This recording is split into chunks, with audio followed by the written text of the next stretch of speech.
Welcome to the Atlaran Adventuring Company. This is the world of Atlaran. Beyond the Forgotten Realms and perhaps not far from Exandria, Atlaran and her two-moon sky have seen leviathans, dissolutions, divine gates, and calamities. And that's only the last 5,000 years. These have all played parts in the world's fate, but it's the people that truly shape the future. And, every so often, little windows of time, short glimpses into exceptional people's lives, are plucked from the midst of the chaotic centuries, and we call them stories. They're not always epics of heroism and bravery, quite the contrary. Every hero was once a bumbling fool, or a selfish mercenary looking to make a platinum, or, in most cases, both. But on a far smaller scale, perhaps it is time we look at the 300 years since our last story. Much of the world of Atlaran has entered an industrial age of machines, magics, gunpowder, and most volatile of all, the printing press. Factions and nations fight for political supremacy as much with blade and bow as paper and ink. But the machinations of nobles don't mean much to our crew. In this particular window in time, it is the year 501, and despite the advancements of the world, the Antarctic continent of Frosthold is still a little behind. A trio of wanderers have unknowingly taken up a mercenary contract together, intertwining their separate threads. Each seek a form of salvation in their own way. One must undo a mistake, one must find their strength, and one must find their true place. Scrappy misfits all. This is their story, pitted against a world of danger and rushing further into the unknown every waking moment. I need no weapon, for I am the weapon. I need no armor, for my family is my armor. When I fall, I rise to guard eternal. This was the Nothar creed that Foostrak Broadhorn was raised by. A Minotaur barbarian with a love of battle and honor, the son of Chief Taiylor is fiercely protective of those he cares about. Foostrak is traveling the world to learn new fighting styles and techniques, and hoping to bring them back home to Garrett Eldathas. While not exactly smart, Foostrak makes up for it in brute strength and tenacity on the battlefield. The maul on his back comes in handy, but Foostrak prefers unarmed combat to even the playing field. Despite his gruff exterior, Foostrak can be quite patient, kind, and gentle, but guards the secrets of his past tightly, though it may soon catch up with him.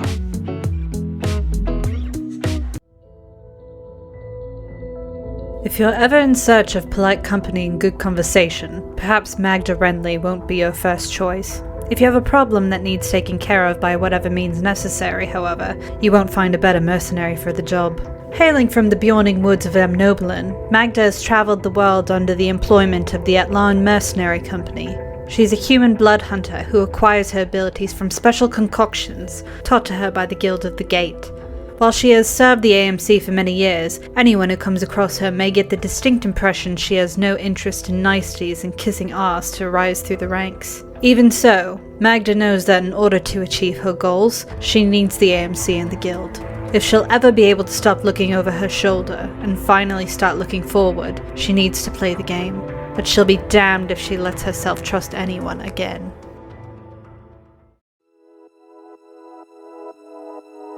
Oh, hey there, guy. My name is Noah Nicholas Nesbitt Borago, which, is probably too many names, but Ma and Dad couldn't pick one they liked best, and even after all that effort to choose one they like, they ended up calling me Nick, wouldn't you know? Even my babysitters growing up, old Alma and Candy, called me all sorts of things because cripes, they had a lot to choose from, didn't they? Half the time I don't even know who anyone is talking to, but I answer anyway because I just like to be helpful. Okay, where was I? Oh yeah, you can just call me Noah. I grew up in a sweet little suburb of Port Midcord called Reese's Ridge, and I tell you what, I wouldn't have it any other way. My parents have a successful little potion shop that I helped out with as a kid. My dad was doing crazy experiments with the potions while Ma was tinkering away on whatever she could find. I remember some of the other kids while I was growing up, they would come to our neighborhood barbecues and bring their toys over to show off. Why, this one time I accidentally melted poor Patty's new doll, and boy did I feel silly. After that, you can sure bet I got a good lesson in potion safety. Well, once I got older, I traveled around with the Phelan caravan since, they were good friends of the folks, and I learned a lot more on my travels. Now, after traveling so much, I've helped the folks expand the business and, created a few more things that we can stock in our stores. I came to Frosthold in search of some rare ingredients and to make some new, potion things with. And I'll be darned all the heck if I'm not gonna come up with something cool to show Mom and Dad next time I come home.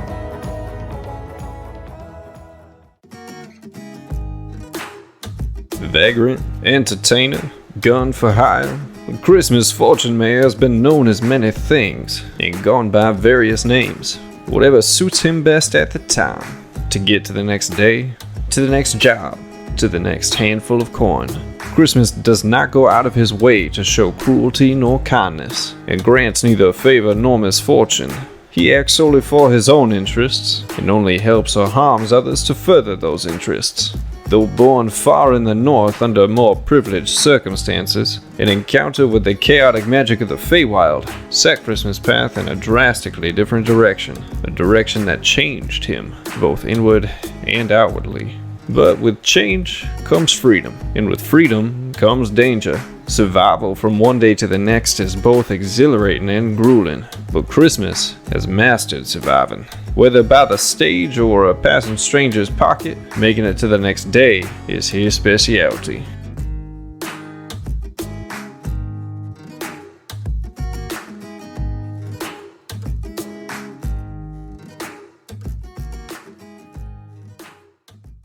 I do believe we're live. Oh, okay. I didn't see the cue. Hello, everybody. Oh, hey, guys. The cue was when I went like that Oh, on I the don't know. screen. No Wasn't one was- looking. Everyone was Yeah. looking at their Usually phones. Ben is like, all right, we're coming in. Sorry, Yeah. sorry. Hello, everybody. Welcome to the Atlaran Adventuring Company. Things are different. These are I am your soups dungeon different. master. So different. I'm your dungeon master, Taiylor Wallace, and joining me, I have an extra person today. But let's start with the oldies. I've got Astrid Knight. Not Well, old hi. as in old, but like the vets, the originals. No, it's fine. Says the other, youngest person here. The other original, Blake Wolfe. Oh, hey there, guys. Got Zack Gale. Howdy. And now we have Zack Koop. And Zach Gale took my intro. That's okay. Yeah. you both have different southern accents. It'll be fine. We very much do. But yeah, we have a new person. If you didn't notice from the intro, we're going to have ourselves a new character joining up with us today, and I'm super excited.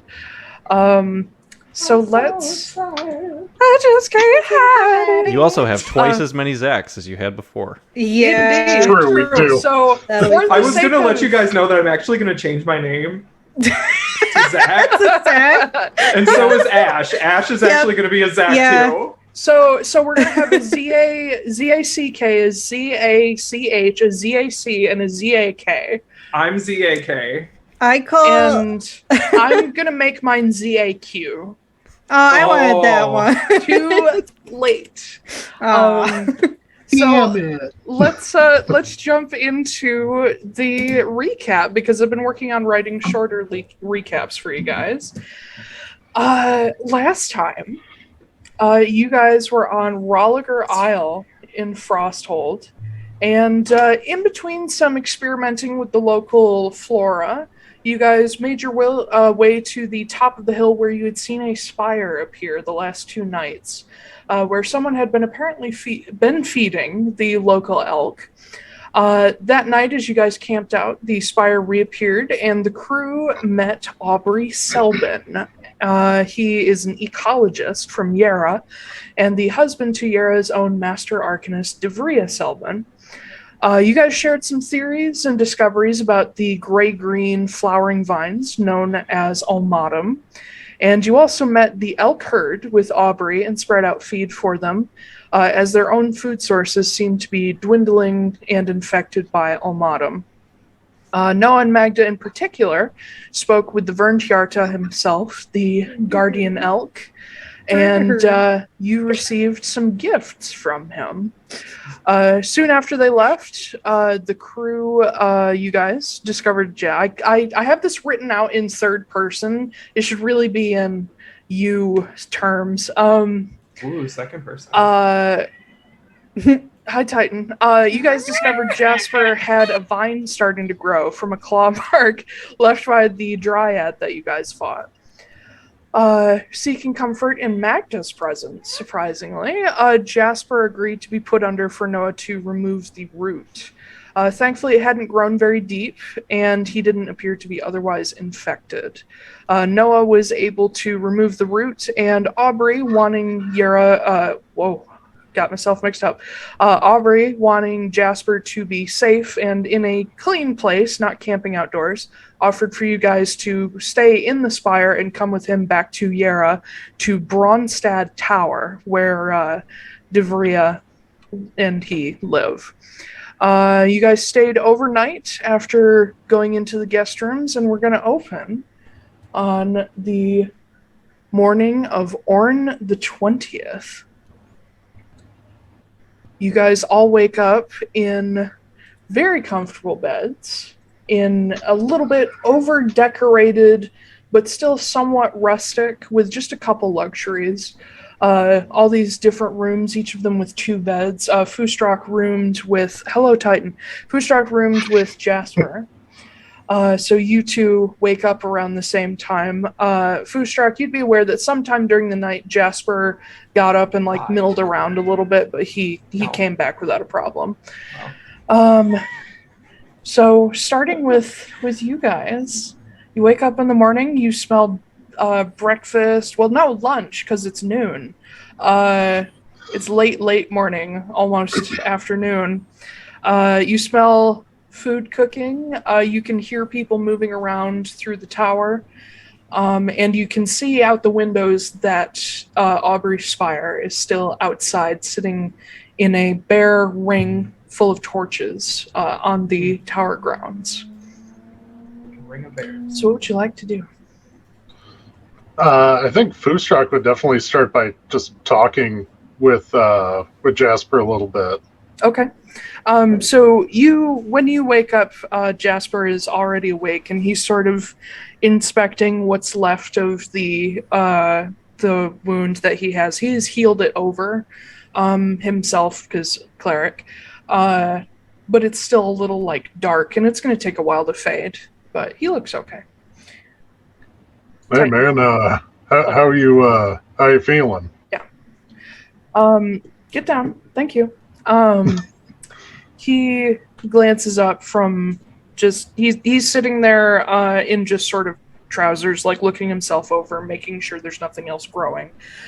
And he looks over at you. He says, I feel fine now. Sort of felt a little off when I woke up last night, but I think it's worn off. Yeah, I noticed that you got up and wandered around. I was a little worried, but you came back, so... Yeah, I don't know. I couldn't sleep for a little while, and I just sort of didn't remember where we were. I remember now, though. Yeah. Good on you facing your fears last night. Well,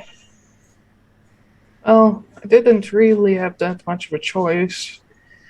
Well, you did. You could have bit the wood or bit the leather strap and just kind of gone with it. But I see what you mean. Okay.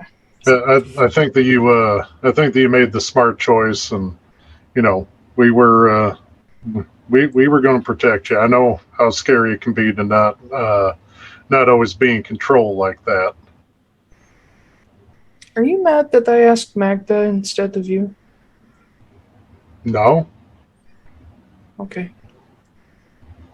Hey, either one of us would have been there for you.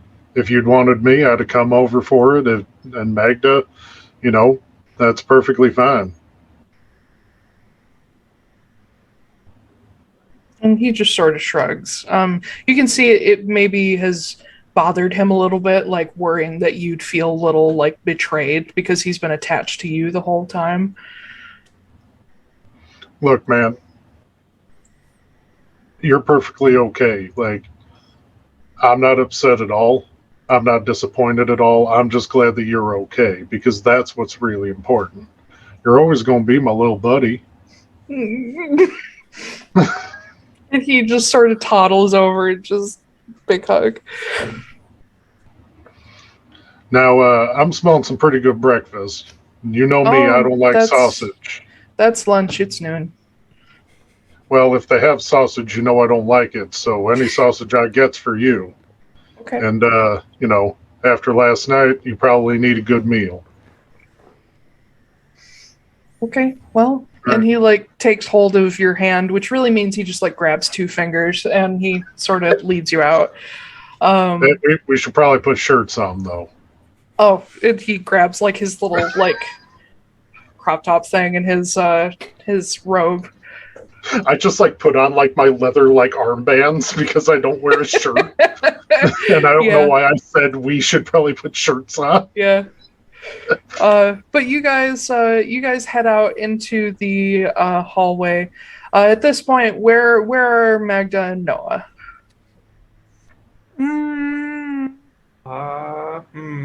Where would we both have our own rooms. Yes. So does Lorcan. Yeah. Go ahead, Magda.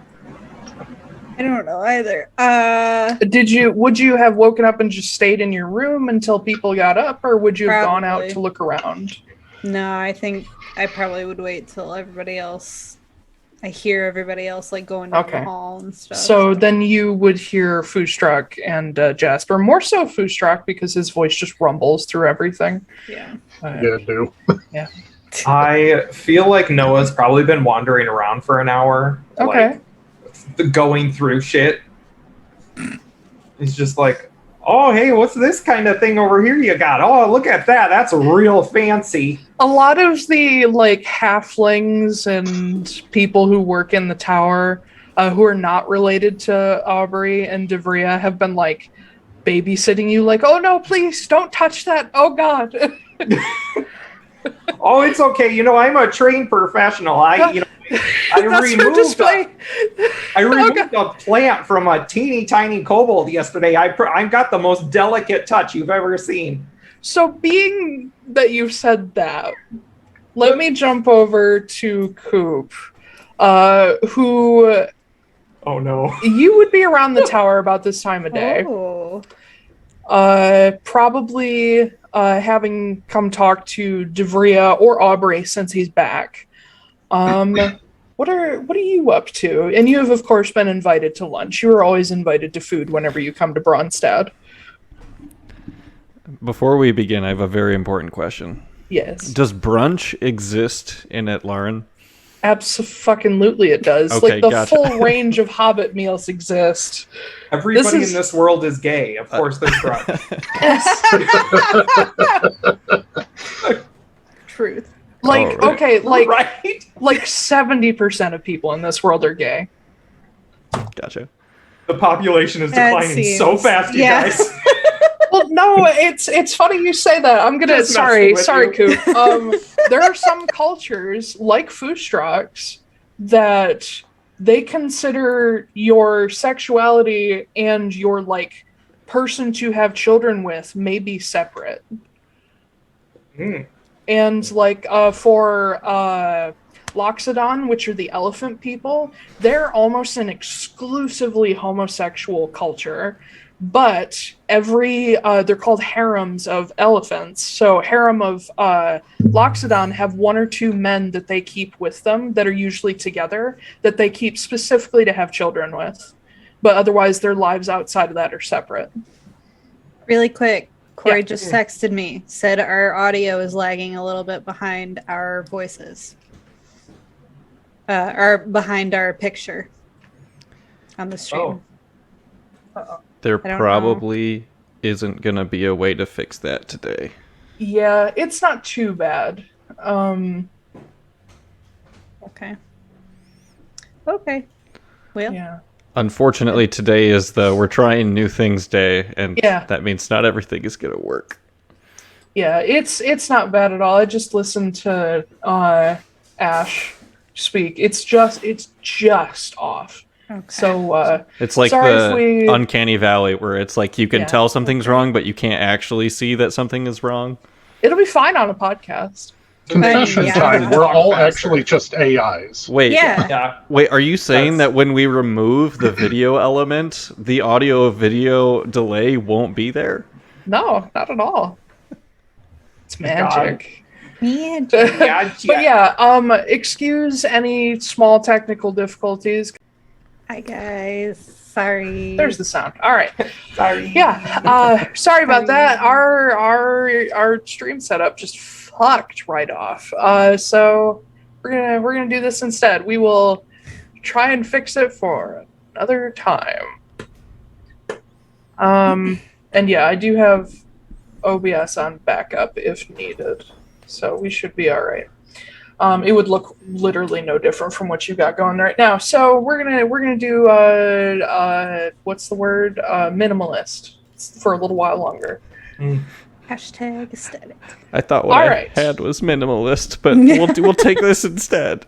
More minimalist. This is Yeah. like Marie Kondo minimalist. Yeah. Extreme minimalism. Yeah. Yep. With Somebody- the sans serif font and everything. It's a Netherlands if- prison cell. Minimalist. And if Alina can stick around and keep an eye and make sure everything's still working, I very much would appreciate that. Oh yeah, she's keeping an eye on it. Okay. Thanks for hanging in there, guys. Oh, We don't seem to be having problems so far. So, you, Christmas, summoned an unseen servant. He opens doors for you. His name is Amos. With an M, And, like Mary. yeah. So, what are you doing today in the tower? Well, you know, I realize that this probably will get me in trouble every now and then, but I do desperately love snooping around a little bit in that there tower. So, that's what I'm doing. Snooping around? Okay. I'm snooping around a little bit. Make me an investigation check. All right.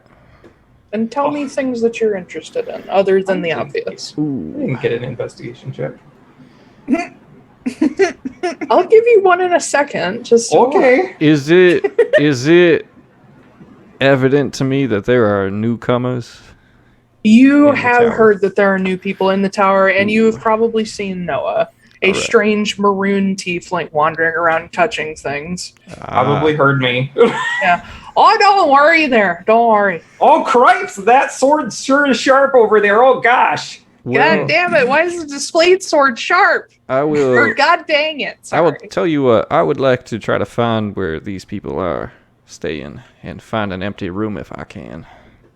You do know that the guest rooms are on, I believe, the fourth floor, out of the 10 floors, and that will be where they're staying. Wonderful. All right. I will make my investigation check now. Okay. I get to roll real dice. Yay! First roll. That one. 2. Oh no. Close. 2 total.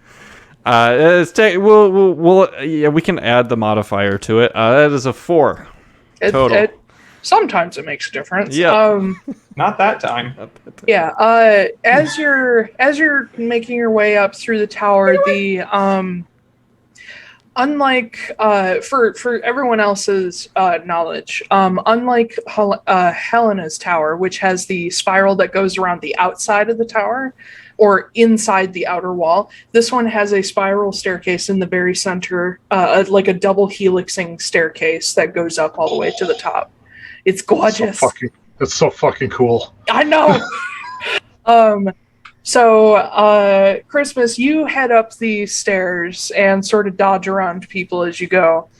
And you get up to the 4th floor where you would probably be arriving about the time that Foostrak and Jasper are coming out. So you see in front of you this humongous minotaur, which you have probably not seen very many in your life, and a little kobold, which you've not seen many of them either. And you know in Frosthold there's sort of an inherent prejudice against them, so it's very weird to see them in a city.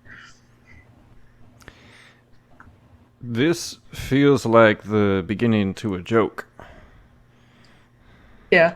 I'm saying this out loud. A minotaur and a small dragon. And Jasper stops. He's like, "Hello." Howdy. Jeez, Koop's accent's fucking me up right now so bad. All the accents. Oh yeah, good Hey fucking there, luck. Hey there, friend. How you doing today? And Koop, if you describe your character for us. I certainly can do that. Pull up my paragraphs. That I've written. Now you So- know okay. what it's like to try to play Ember and have Foostrak talking at the same time. Yeah. I was desperately trying to be neither Foostrak nor Ember when creating this voice. Thank you, Red Dead Redemption 2, and the hours I've binged on that to help me find something between Texas and Louisiana. Yeah. It's I mean, Red Dead Redemption 2 is what helped me get my voice, too. That and apparently Travis Willingham, because I just keep slipping more and more into him. Blade mount up. All right, what you see... I'm going to leave my character voice for a second. You see a fairly tall human male, not like in the 6 feet range, but 5'11". He's got kind of ruddy skin with reddish brown hair that is on top kind of like slicked back a little bit, probably like a pomade, and not super long, and then shaved short on the sides. His beard is trimmed very, very nicely. It's really short on the sides and the chin, and then he has this just exquisite mustache. It's not like curled or anything like that, but it's just noticeably thicker than the rest of his facial hair and very well cared for. His ears, he's got multiple like brass piercings in them. You see most of his body is covered in, he's got on just sort of black slacks, a white, very nice button-up shirt that the sleeves are rolled up right now, and a green paisley vest and a lilac tie. The vest has like brass buttons. He wears fingerless gloves on both hands, but one of them is like a green fabric with a leather cuff, and the other one is just a brown leather like fingerless glove. You see like tattoos just covering the parts of his arms and even his hands that you can see, and just a little bit like peeking up above the neck of the shirt. Those clothes look pretty worn, but also clean and well kept. Nice. And that is Christmas. Merry Christmas. Merry Christmas. So yes, Foostrak and Jasper see this interesting visage of a man in front of you. The sort of style that he wears is reminiscent of maybe a more middle class Constanian fashion, which generally is relegated to richer folks, but this guy, sort of how worn some of it looks, doesn't look like he's necessarily rich. Well, hey there, friend. How you doing today? I am quite well, thank you. And yourself? I mean, we just got up. We had a long-ass night, so... That's a mighty interesting accent you have there, sir. I mean, I could say the same about yours. Whereabouts are you from? Garrett Eldathos, how about you? Yeah, that does make a lot of sense now that I think about it. I'm from around. I mean, most people are, right? Right. Well, if you will excuse me, me and my friend here are trying to go up the stairs, and your imposing frame is in the way. Foostrak looks around, wondering who else he's talking about.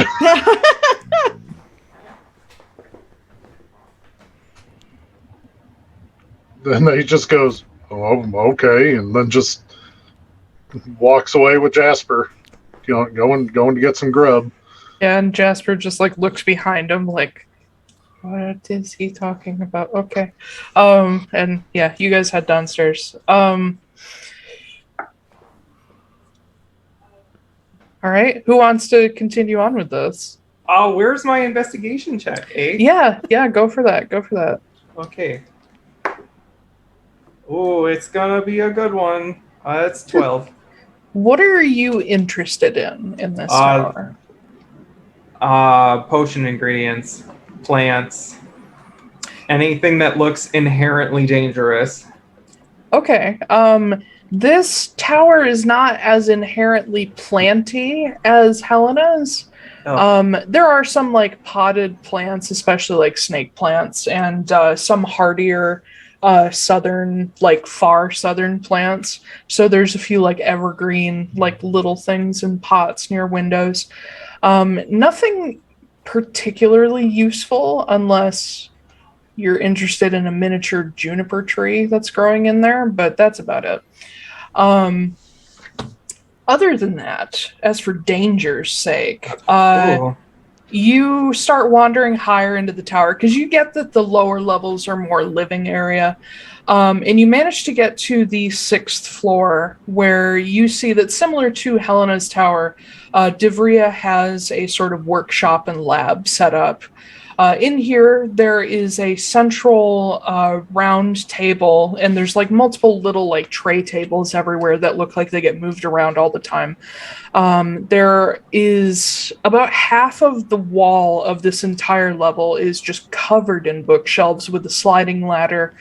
And the other half is all hanging with displays of different insects, different super small creatures that like they've been pinned, or like there are a few even like pelts up on the walls that are specifically there for like studying.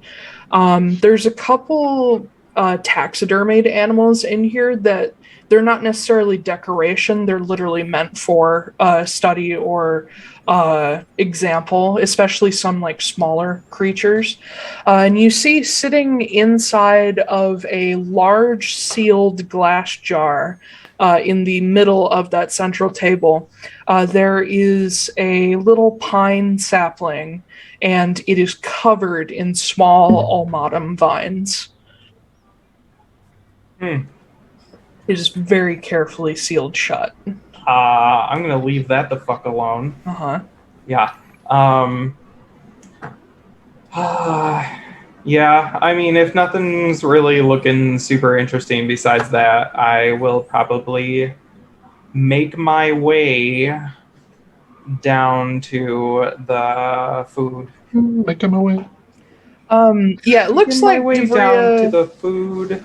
It looks like Devria's not really as much of a naturalist mage as the previous ones you've met, but as you head back toward the stairs that are not too far from this central table, you almost run straight into Devria herself. This very well put together halfling woman with platinum blonde hair. I think you guys are still on the token screen, so you can see her. Sort of all pulled back, so it's out of her face. These very sharp eyes, pale skin, and she wears fairly nice robes, but they're still a little more on the function over looks side. And as she comes up, you see she's holding like this little crate in her arms, and she looks at you. She says, "Can I help you? What are you doing up here?" Oh, hey there, champ. And just, looking around, having myself a good snoop before I go down to breakfast. You're one of my husband's guests, yes? If your husband is that guy that brought us here, then yes. Yes. Aubrey? Yes. Oh, okay, yes, that's his name, is Aubrey. Whoa, hold on. She just turned English. She's supposed to be Irish. She goes over to the table and sets the box down and turns and looks at you and says, "I would kindly recommend you stay out of the upper 5 floors, please. There are a lot of delicate things up here in my work.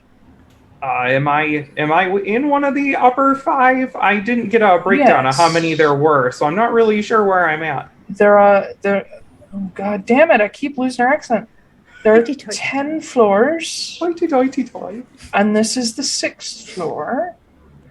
Oh, there are only 10. Yes. Oh, okay, I wasn't sure if maybe there was like 12 or, 20.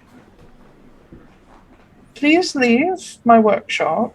Oh, God damn it, she turned English again! Yeah. Anyway, too many accents. I mean, yeah, I can. I was just noticing your little bell jar there full of the Almatum vines, and I'm glad you got that sealed, because if you didn't, your whole tower would be a nightmare. I'm very well aware. It's gotten out of control before, but we managed to fight it back. What have you learned about it? That it's turned parasitic. Well, it was always technically parasitic, but not mutually beneficial anymore. And it is predatory. Did you... Oh, Go ahead. Well, I understand from Aubrey that you've all already figured out that it helps clear toxins from soil and water and that sort of thing. Did you know that it's under the plant growth spell? No. Oh yeah, we found that out last night.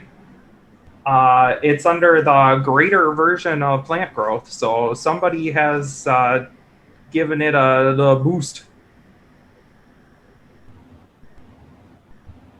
And she walks over to one of the shelves and pulls out a little leather-bound journal, and she starts writing in it. She comes up to the table and sets it down open, and you can see that it's written all in halfling, so you can't read it. But she's adding notes, and she's looking at the Almatum in the jar, and you hear her muttering to herself. She says, well, that certainly explains why it gets out of control so fast, but why is it still growing out of control this far away from the island? That's interesting to know. I would imagine that the spell doesn't go away if the plants are even affected by it. Well, generally that spell is on the land, not just on the plants, especially the greater version of that spell. So it shouldn't be this aggressive this far from Rolliger. Question. Were the other plants on that island, did they look like they were also affected by the spell, or was it just the Almatum? Good question, because I did specifically mention that it appeared it was only affecting the Almatum. Okay. Yeah, so I think somebody might have cast that spell directly onto that plant. And then there's also the idea that possibly it's sort of... bless you. That it's kind of joined with some sort of fungal something or another, and now they're not really plants. Well, they've always been sort of a combination of fungus and your average sort of vine plant, but certainly the more fungal aspects of the plant have been coming out more recently. Not too dissimilar from some of the mushrooms that grow on the island, and not too dissimilar, scarily enough, from cordyceps, which can't even grow in Frosthold. But we also found out that if you mix some of the sap from the vines with blood, it immediately grows a new plant. Yes, Aubrey informed me of that part. I've been very busy, so my husband gave me a quick rundown of what he's found. Oh, okay.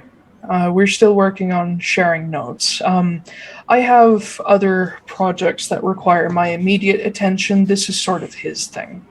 But I'm helping where I can. Okay. Well, now that you are up to snuff on everything that we know, I'll leave you to your thing here. Indeed. You're not Irish anymore, but it's okay. I'll go. I keep losing the accent. I don't care. It's fine. Quick question. What is the calendar date? The last one was Orn the 19th. It is Orn the 20th today. Okay. Yeah. I'm keeping track just for later. It is getting into late summer. Okay. In the southern hemisphere. I will go down those stairs to eat the food. Okay. So, Christmas, what are you doing in guest quarters? That's a great question. Yeah. We'll get to Magda in a second. I apologize. Who do I want to make upset? I don't Wow. know. You don't know whose room is whose. So. No, that's true. Can I follow? No, never mind. I won't. No, it. You know what? Dealer's choice. I'm just gonna pick a door. Okay, roll a d4. And just go in. Yeah. Catches Magda getting dressed. 2. That's not okay. But Magda would. I would watch that. Magda would fucking kill him. Exactly. Okay. So you, looking between the 4 guest room doors. So I will say, I'm gonna have Amos knock on the door first Okay. while I'm So- down the hall. He goes to the back right door and knocks, and there's no response. Cool. Now I'm gonna go check the door. Okay. Do you just open it up, or? Yep. Okay. You open it up, and inside you see sort of the bed is made, but it's not made very well. And you do see a leather bag sort of shoved underneath the edge of the bed a little bit. Other than that, you would see a cloak hanging up, just a simple dark cloak. And that's about it. Otherwise, everything else in the room is stuff that's already been there. So it's sort of over-decorated, rustic. Everything's made of like nice dark stained wood, and there's like a lot of reds and golds and warm colors. And then this big like fur rug in the center. Does the pack look minotaur or kobold sized?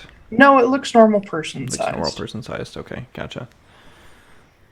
Or average person sized. I guess normal doesn't make any sense. Okay. I'm gonna look in the bag just to get a general sense of what's in there. Okay. Give me an investigation check. I would say with advantage. Why not? No one else is around to see you do this. Snooping around. Well, I'm glad that I had advantage because one of those was a 1. Yeah. The other one is 13. 13, okay.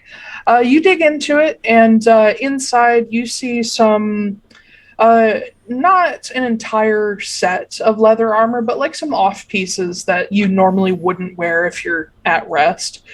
So like the chest plate is shoved in there, sort of rolled up because it's nice and flexible. You see just some normal camping supplies. All of it looks relatively new. Like it was just recently purchased. And you see that there is a lot of money in there. There is somewhere in the vicinity of 3,000 gold. And it's like divided into different compartments. Ooh, lordy. And you find a journal.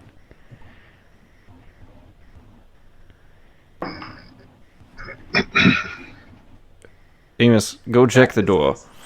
Okay. I'm gonna have Amos just go check the door real quick and check outside. Roll a perception check for him. Well, that there is a natural 19. Okay. Plus, if it matters. Sure. I don't know what unseen 22. servant stats are. Okay. So, well, bad. It doesn't matter. I don't care. You feel, not see Amos go to the door, and then sort of the quiet like tap on your arm of like everything's fine. Okay. You have a system worked out with him so he can let you know if something's wrong. I'm going to take 100 gold pieces. Okay, it's actually in the form of platinum, so you take 10 platinum. I will take 5 platinum. Okay, you take 5. We're going to leave a smaller footprint here than that. So 5 platinum, and I'm going to just take a quick look through the first couple pages of the journal to see if there's any identifying names. The journal itself is also pretty brand new. There is there's like a not a quill, but like a wooden equivalent because a feather is a little too fragile for travel. But that and ink with the journal, and inside the cover there is no name as to who it belongs to, but you do see written inside. Let me double check your sheet real quick. You do see written inside in Sylvan. There is just sort of bulleted notes of questions, and then the blank spaces underneath those questions. And the first one is, why don't I remember? And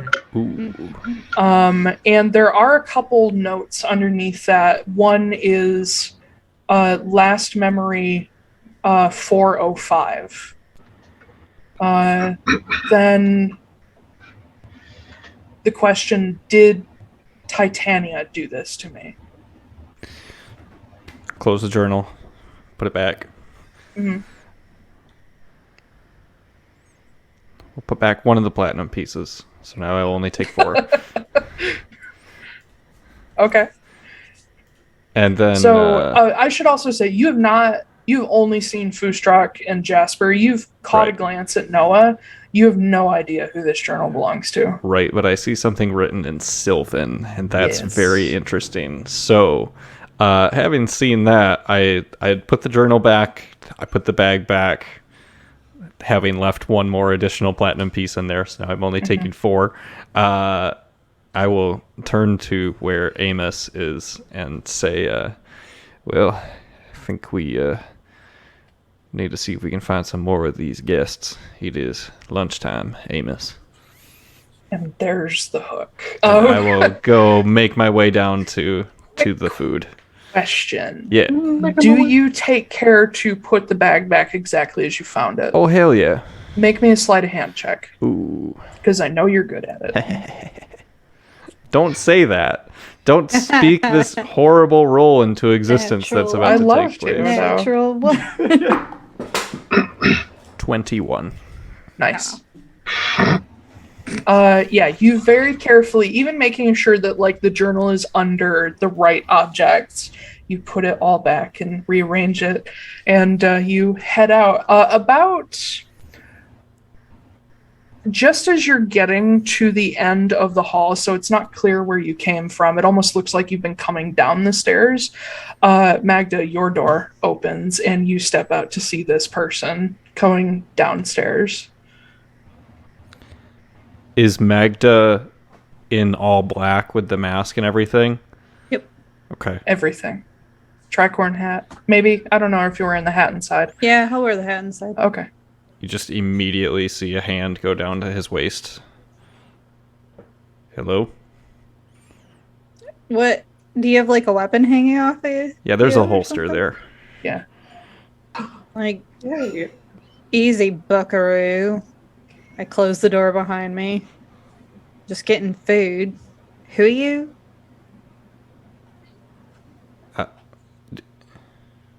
All right, cool. I'm going to move past him and go down the stairs. Oh my god. Literally every fucking time Magda meets a new person, it's just like, and fuck you. And I don't give a shit. But eventually you all arrive down at the bottom floor, where off to one side there is a dining setup and everything is laid out.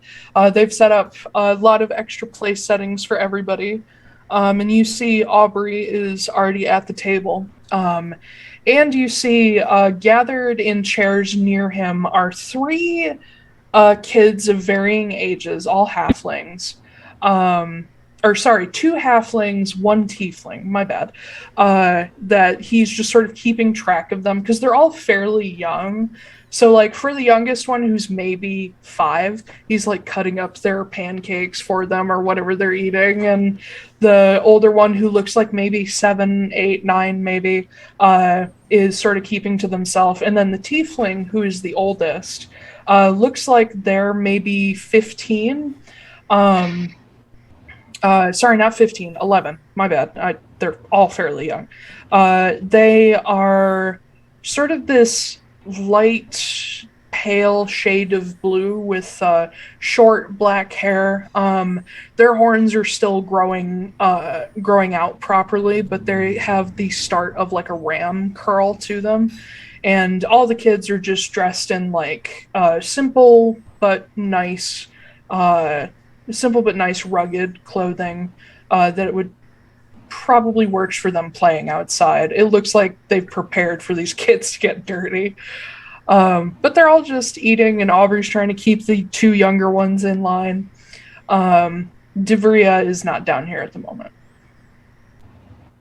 But the 7 of you, because I forgot Jasper and Larkin, all arrive at differing times and take your seats.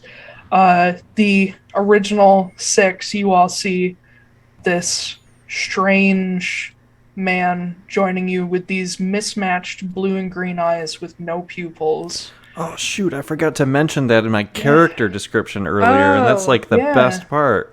Yeah. That's freaky.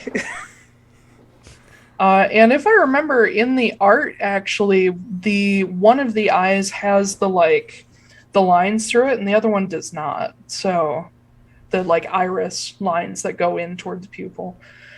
But yeah, you see this strange figure who is welcomed to sit nearer to Aubrey and his kids because he knows who you are, and so do his kids.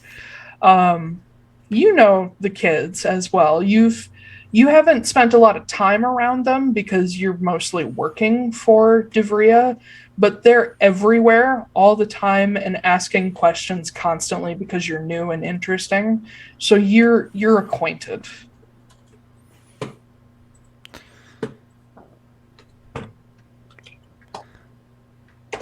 All right, kids.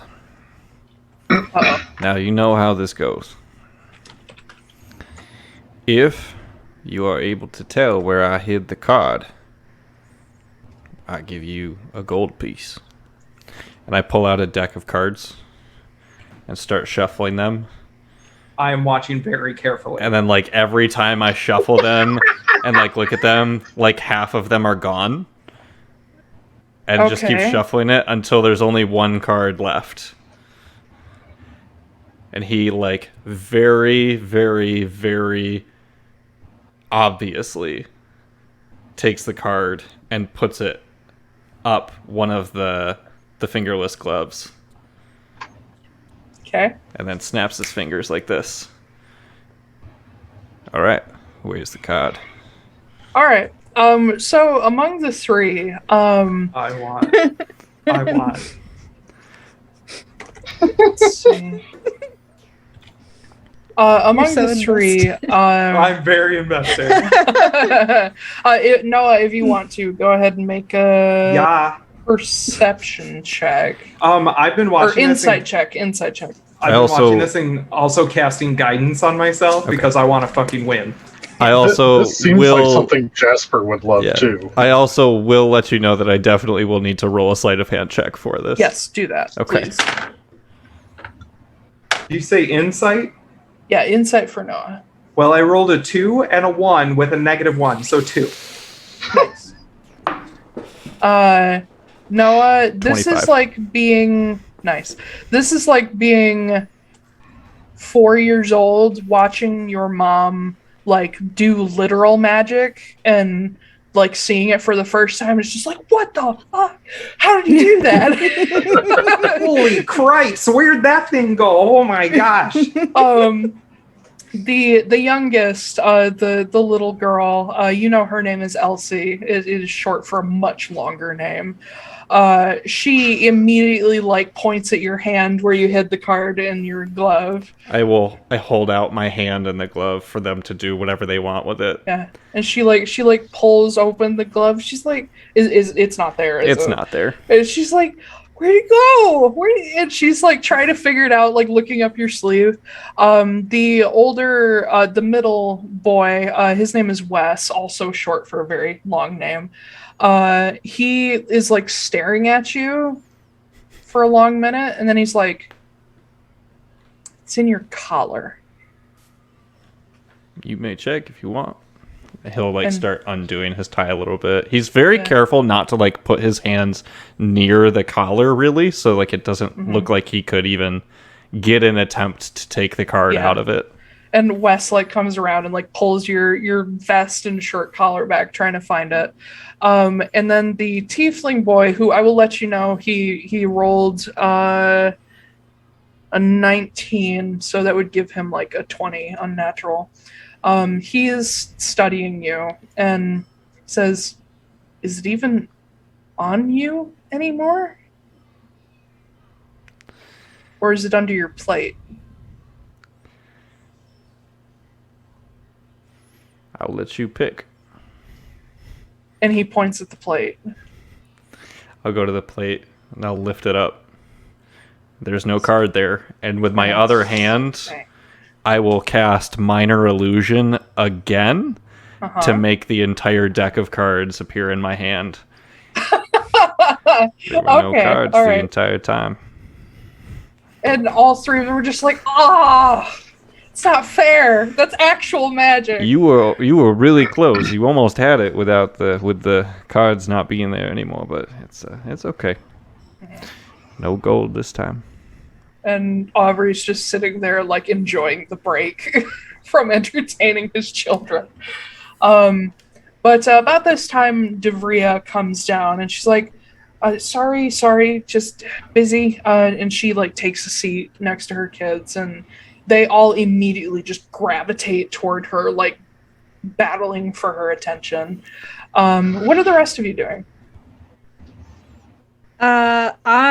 Since I got mask up and everything, I have been sneaking bites here and there, but I've been mostly taking bread rolls and stuff that will make a journey and stuffing them into my pockets. How secretive are you being about that? Very. Make me a stealth check. Here's on that dice. There it is. 22.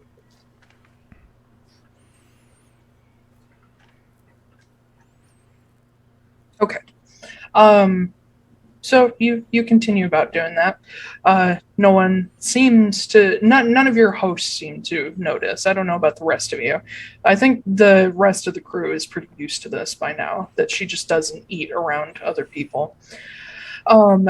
Jasper has also gotten caught up with the kids because they're all like, "Oh, wow, we've never seen a person like you before." And also Foostrak's getting plenty of attention, but he's so big that the two halfling kids are kind of scared, but the tiefling does not seem to be bothered.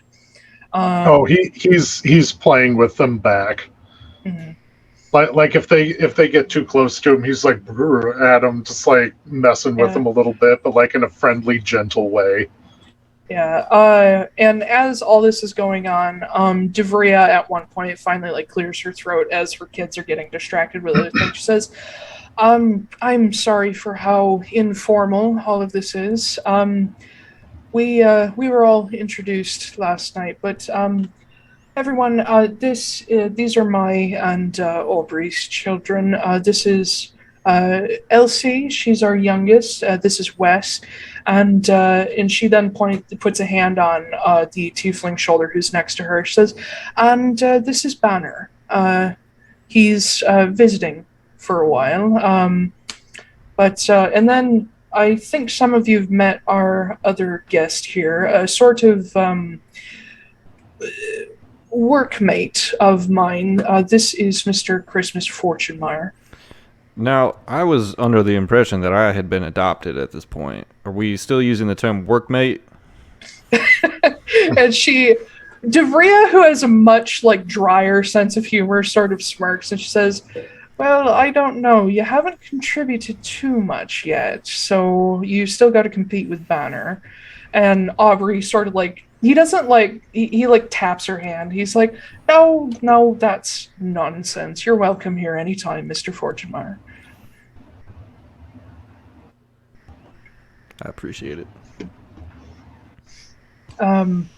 Anyway, Devria takes back over. She says, these folks, and she's sort of addressing her kids and Christmas, these folks have been apparently investigating Broliger and Vern Isles and the parasitic ultimatum that's been taking over down there.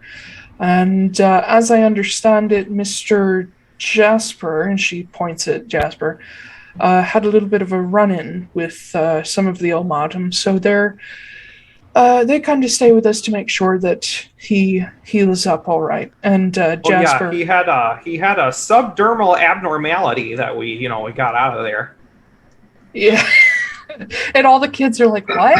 And Aubrey says, "There's a vine growing out of his stomach," and they were like, "Whoa!" And they like all like glom onto Jasper, like, "What was that? Did it hurt?" Wait, and, was it like? Are we talking like? Tell me when to stop. Oh, it was huge. You're gonna have to get a lot bigger than that. It was like his whole body. And Jasper looks over. He's like, "That's not true. It was like this big." Obviously, you've never been ice fishing before. You gotta tell the story so people are interested. You just. Are you from Wabasha? Good Lord. Well, he's gotta, double, triple, quadruple it so it sounds like a good story. Well, if we quadrupled it, it would only be like that big. Okay, so whatever comes after that, we'll just do that. Yeah, there you go. There you go. And he looks at Foostrak for like, is that true?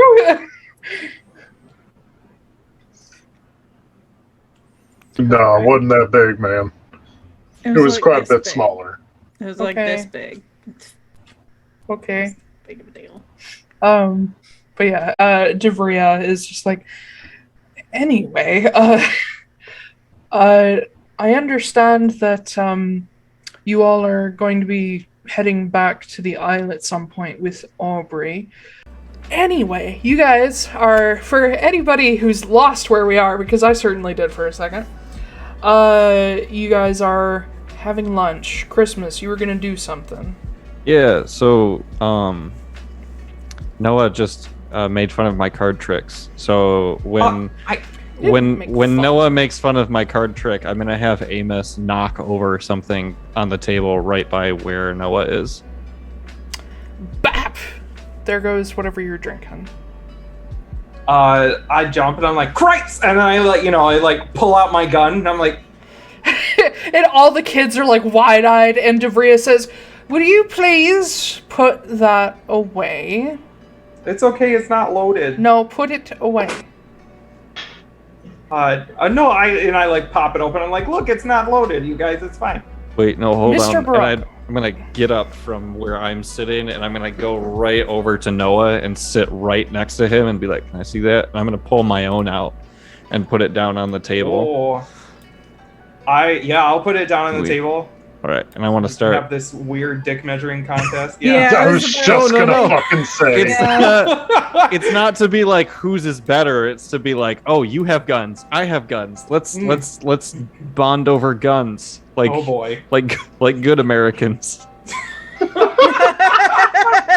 Lord. All right, I slap my gun down on the table. Magda's just like sitting over there rolling her eyes like, boys. So I'm entertaining kids. Christmas is in. You guys have guns from two similar companies. Christmas is in possession of a Molinarch Ace, which is a similar weapon, a non-custom version of the Ace of Spades. which Marin had. And then I believe Noah has a veneer gun instead, which is the more specialized version. You said you don't keep this loaded? No, it's never loaded. I mean, I've got, there's like, I take my bag out and I just like throw a handful of bullets on the counter. I'm like, there's bullets, but I just don't use them. That's not how many bullets do you put on the table? About 40. Okay. Like loose He bullets? immediately Just like trying to handfuls of bullets. pick up bullets. Why do you need some?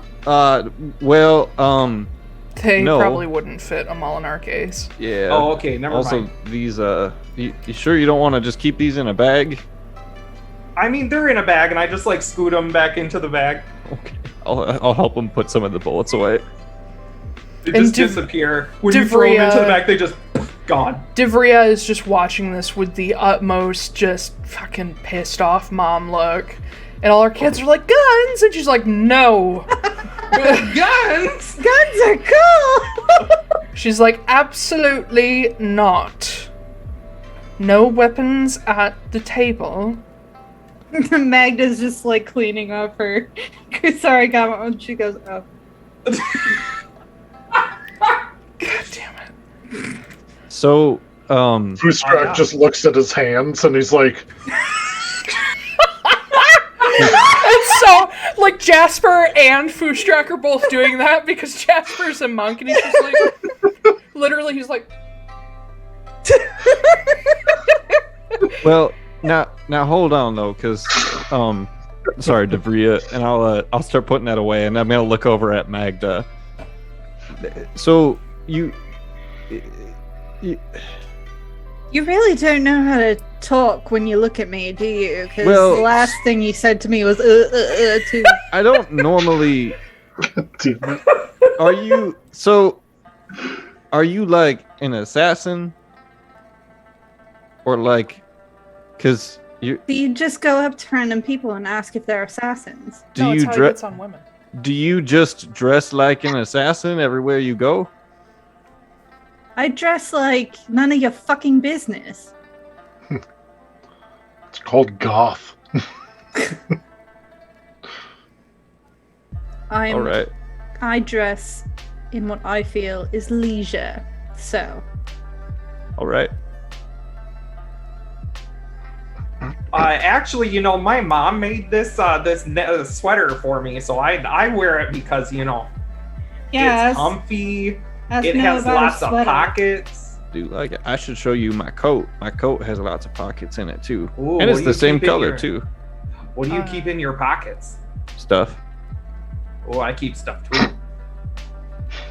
Anyway, so we're going back tonight. We're going back to Rulagar. So that sounds all well and good. We're gonna go talk to Helena. It's all gonna be great. No, I'm gonna go to Mana's. And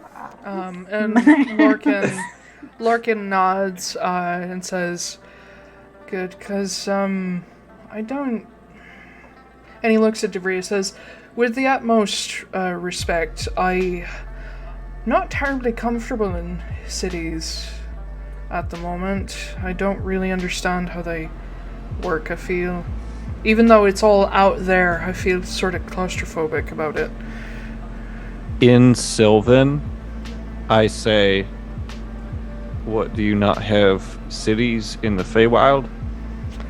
So you all hear him speak in Sylvan. Do any of you speak Sylvan? I don't Only Noah? think so. Nope. I Okay. do Oh, not. I speak Elvish. I'm Yeah. sorry. It sounds similar to Elvish, but it's not. Oh, can I pick up like every third word? No, you just hear similar sounds. It's like Oh.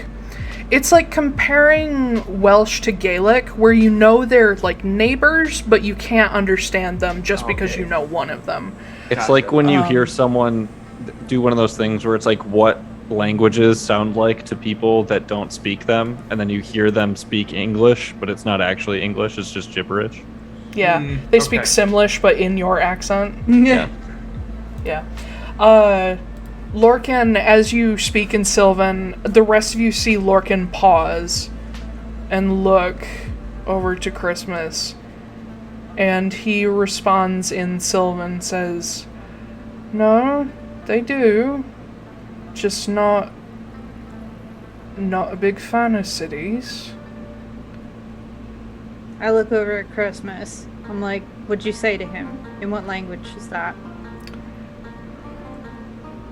I said hello. What language is that? That's Sylvan. Do I know that's like Feywild language? or- You would know that Sylvan is the language of the Fae. It's pretty common knowledge. So you're one of them then? Define them, because it feels very aggressive when you say it like that. Hey. You get used to it. She says that with most things. Yeah, she sounds that way no matter what language it's in. Are you Fey? Are you Fey or not? That is a good question. Great. So, and you've never seen him before? And I jerk my head over to Lorcan. So you don't know each other? No, that's why I was No. introducing myself. I mean, obviously I've got a gap in my memory, but doesn't feel like I've met him before. Where'd you get those eyes? It's not very normal for a human. Said you have a gap in your memory. It's not very common for a Fae. Sure, isn't it?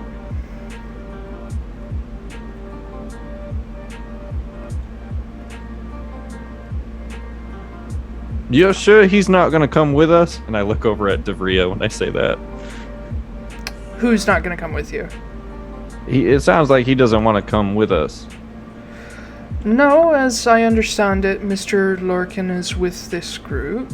You can have him if you want. And Lorcan's like, Damn. excuse me? I'm and kidding. It's a Looks joke. at Magda like, It's the a fuck? I joke. thought we were working together, It's good lord. A joke. Your version of See? joking is really dry and doesn't sound like a joke. don't Really know. aggressive too. Like the one of them. Yeah. Didn't like that. Yeah, You should have that's- seen her a couple weeks ago just hauling off and punching kids in the streets. That is true. She kind of got her ass kicked. It was kind of funny. Yeah, Yeah. Lorcan Yeah. like looks at Magda. Yeah, here's the fun tip. If you keep pestering about it, you can really see how aggressive I can get. You certainly do look like you know how to use that. I certainly do. And I've got witnesses, so... So, to turn this in a slightly less aggressive direction, and Lorcan sort of takes over, he's like, if we're gonna have this guy come back with us, are you following us, or... Because it sounds like we're headed to the same place. I pull my own weight. Cool. Okay, listen, we're not really... okay.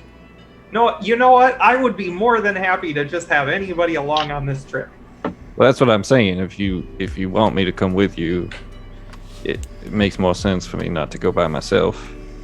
And Aubrey weighs in and says, and I wouldn't mind if my wife's, co-workers and friends Adopted had a children. little, well, yes.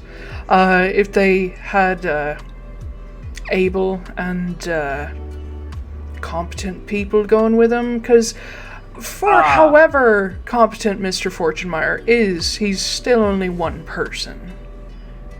Okay. For a second there, I thought you were saying that we were incompetent, and, I kind of saved you a couple of times already, so... I did not insinuate any sort of thing.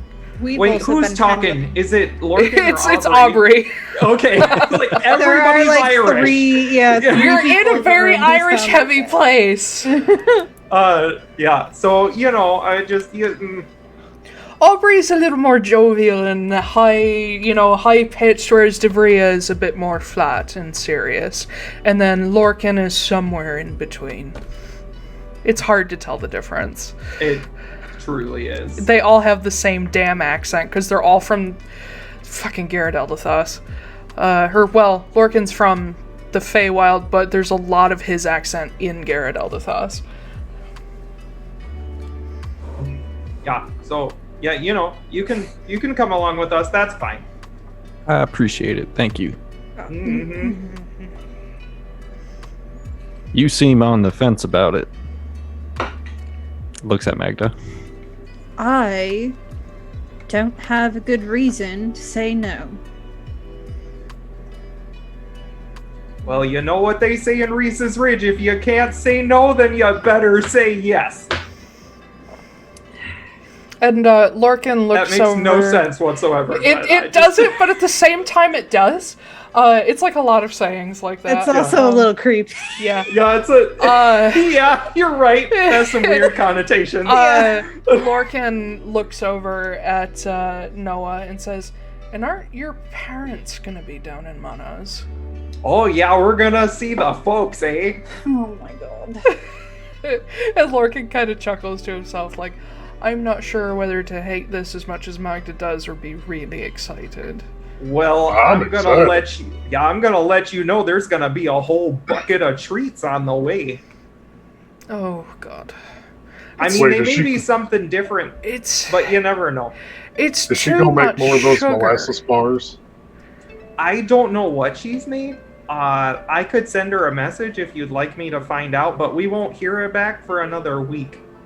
I mean, if it's as good as those molasses bars, I don't care. I am down for pretty much anything that she brings. Oh yeah, And Jasper's like, "Me too." Oh man, you guys are gonna be you're gonna be ready for winter by the time we're done with all these treats. And Put some meat on your bones. Lorcan looks at Christmas and is like, "He has a lot of sweets on him." Technically, I've only got one. Do you want one? Do you go by Christmas or is it like Chris? That might get confusing because my mom's name is Chris. Yeah, I would prefer if you just referred to me as Christmas unless I ask otherwise. Oh, okay. All right, Christmas. I have one treat left if you would like it. Ooh. Is it one of these molasses bars? It sure is. Oh God! It sure is. I broke him. I can't believe you got me to do that. Ben is very influenceable with accents. Yeah, no, so like there's this thing going on that like I mock people without knowing that I'm doing it. I can't help it. You mirror them. It's very common. I've caught myself like mouthing words while people are talking when I'm listening very intently, and like I should not be doing that. It's okay. Yeah. Oh yeah, so here's one of these treats.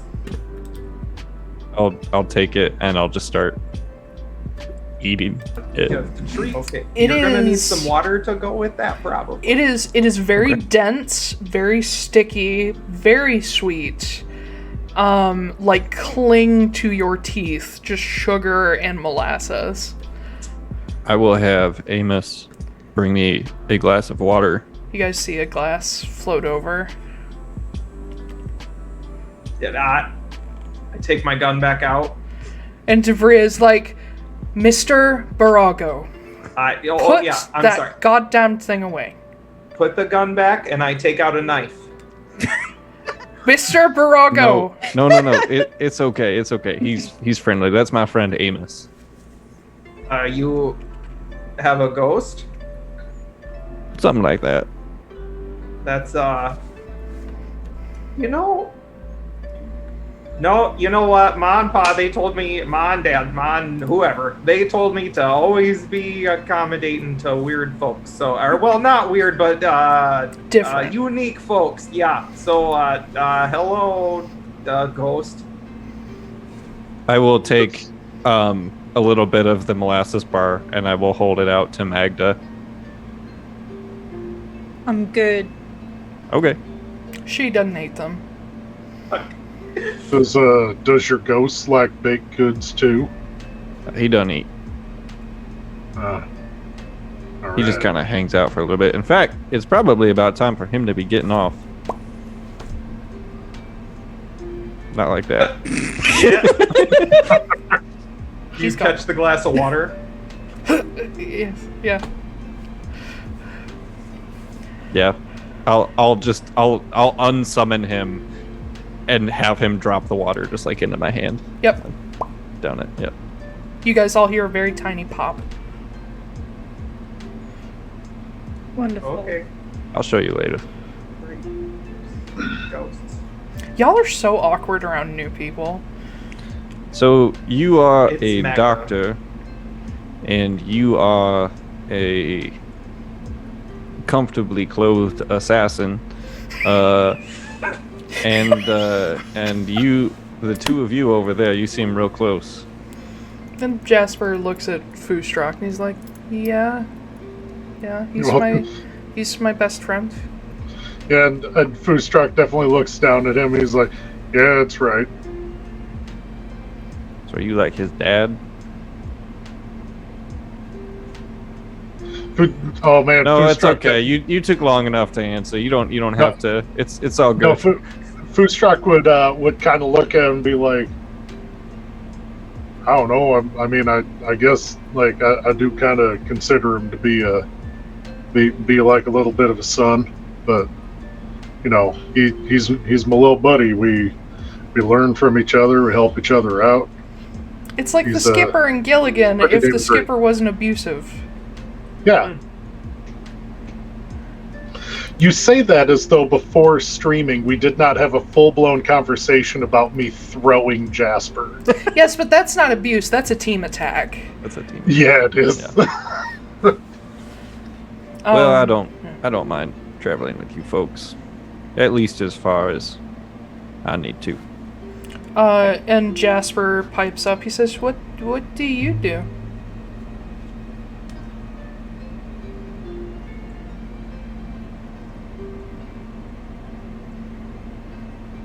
Shouldn't take that long to answer, bud.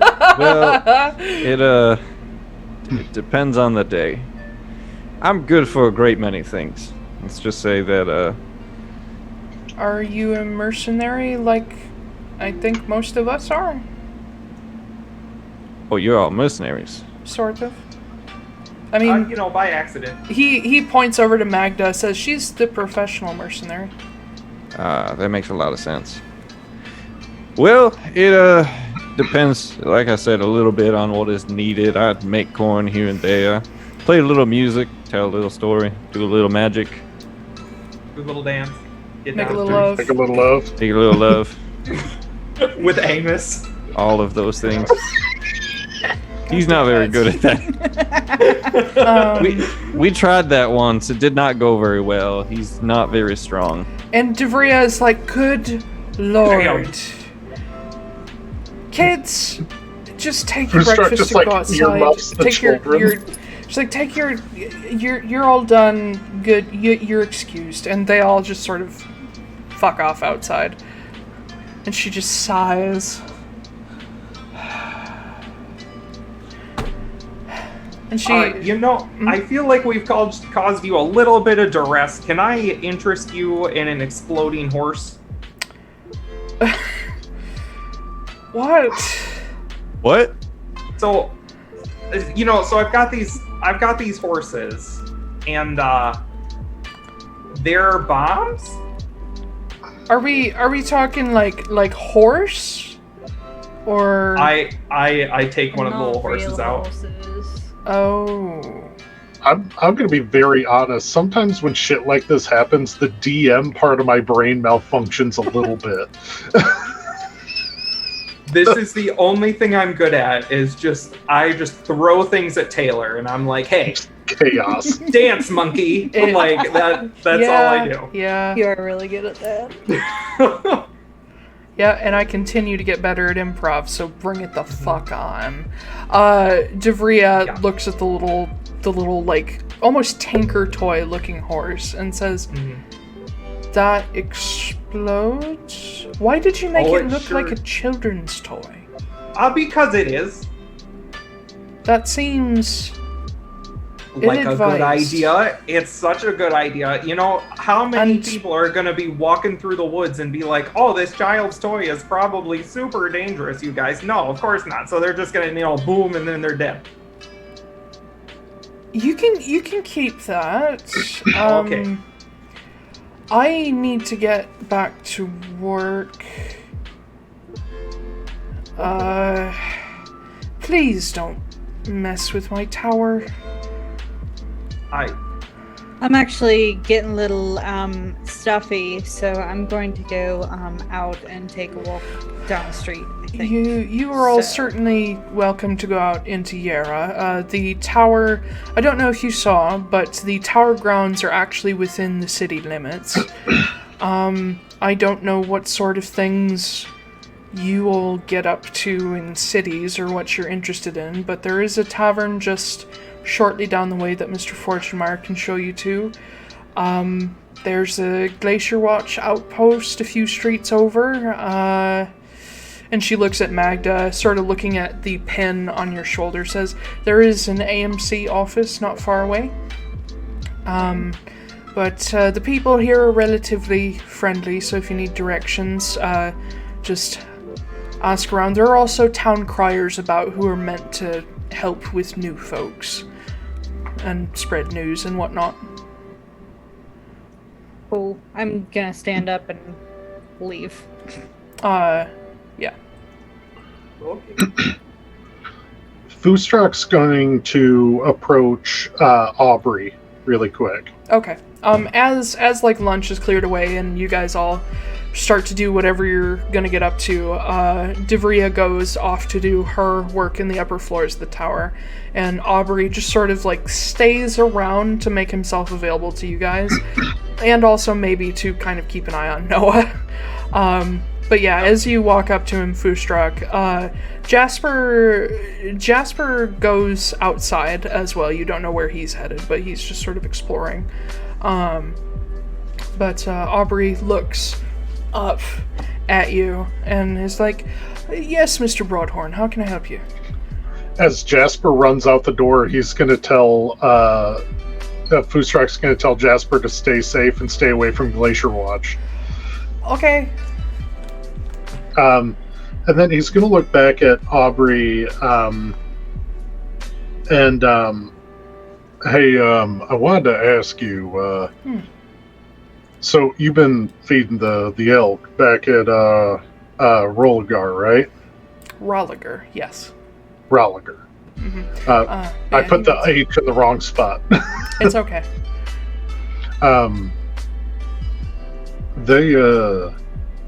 They're still looking a little malnourished. How hard would it be to bring them a little extra? Well, what you saw last night was the extra. I haven't been able to get a lot.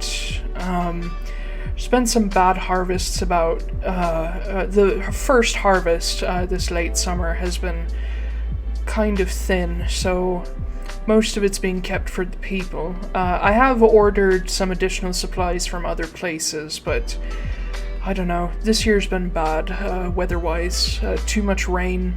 Things have rotted and drowned, and there anything that I might be able to do to help? I'd be happy to spare some coins, see if maybe that can help, or... Well, not to be rude, but, and he sort of gestures broadly to the tower. We're not really short on money. Devria's work brings in plenty. It's a lack of supply, that's the problem. But we have managed to contact a couple people who may be able to help with the local harvest. We recently, I think Devria said somebody visited last night. I don't remember who, but someone who can help out with that. They're around somewhere. All right. I appreciate the sentiment, though. No, man, I just want to see what we can do to help. I don't really need much of anything around here. You ever, you said you hadn't really seen anybody quite like me before. No, I've seen a few Minotaurs in my life, but never spoken directly to any, and there aren't any that I know of in Jera. Well, you seem like a pretty great guy. You weren't judgmental or anything with Jasper or I, which has been a problem at times here in Frosthold. I imagine. And you know this area pretty well. I'm trying to learn some different techniques out in the world for fighting styles for my people. You've come to the right place. We've got a fighters club in the city. Oh, really? Yes. All right. I might be interested in kind of learning some new techniques. Whereabouts might that be? If you go... if you head in... Well, it's hard to describe exactly where it is.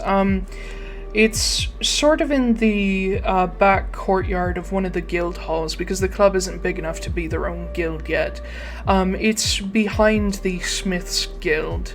If you go to the market, and he gives you a quick rundown of how to get there. It says it's a little bit north of the market. It's a 5-story sort of thin building. There's a large courtyard around it, and they usually practice there.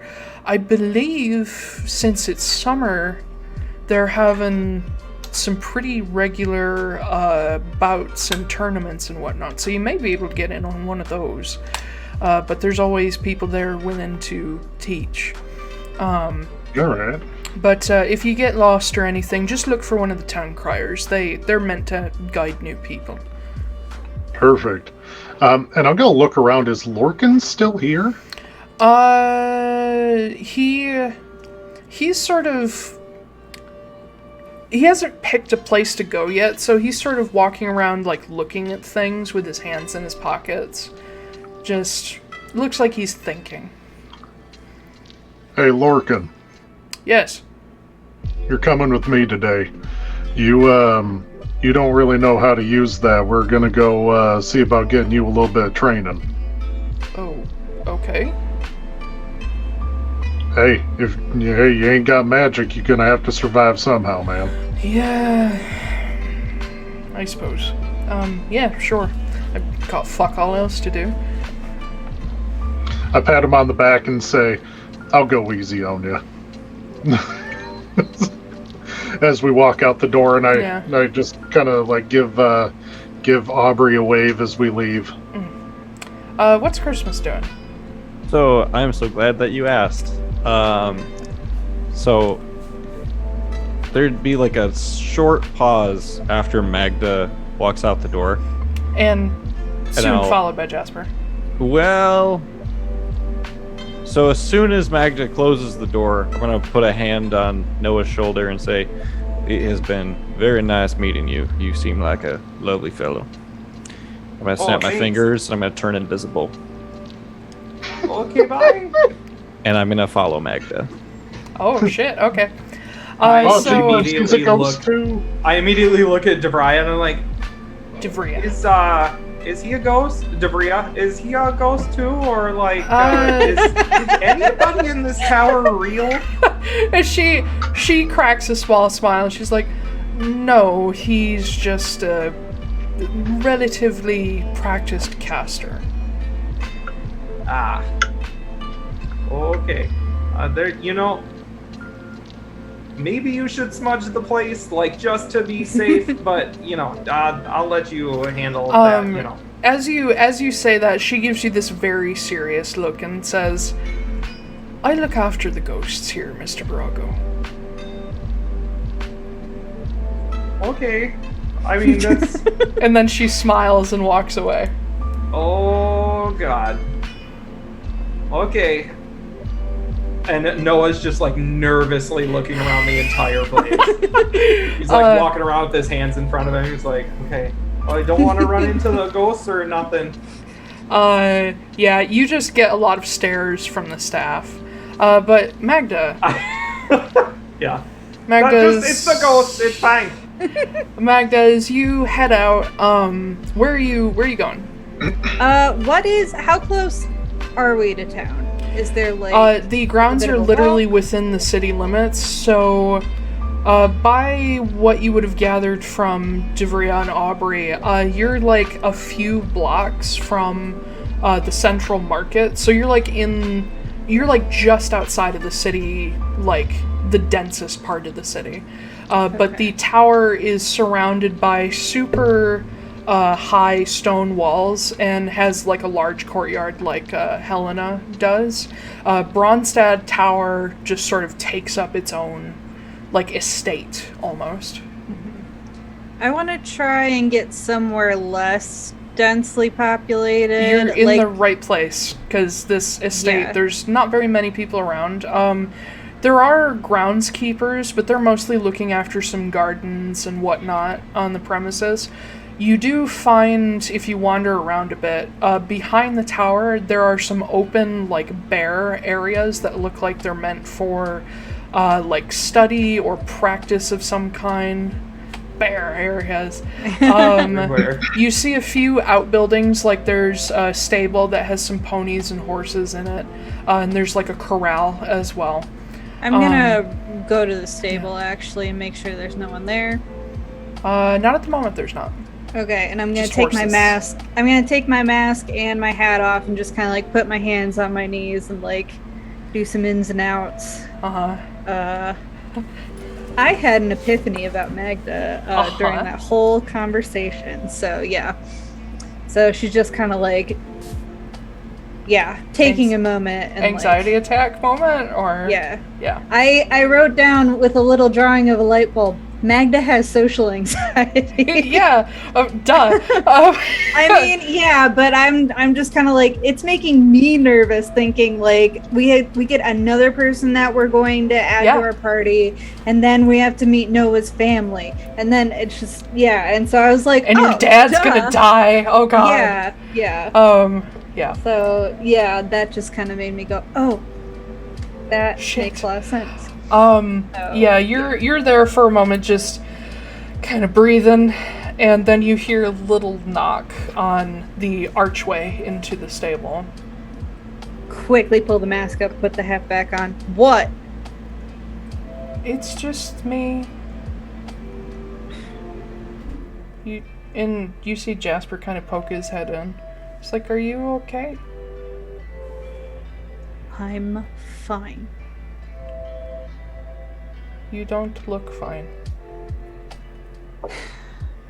I am.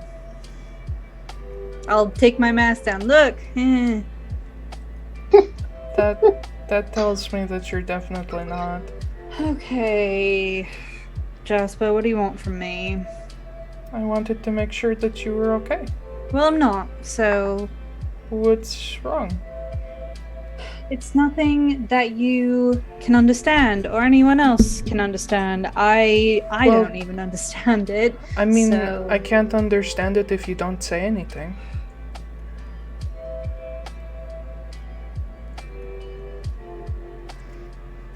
Battle with that.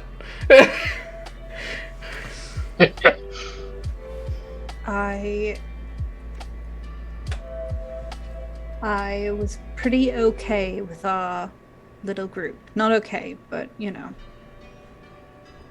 all decent. Except maybe Lorcan, I don't know. But we just keep adding people. There just keeps being people. I just keep having to talk to people, and God, I hate it. Do you have social anxiety, Miss Magda? I don't know. Have you always had it?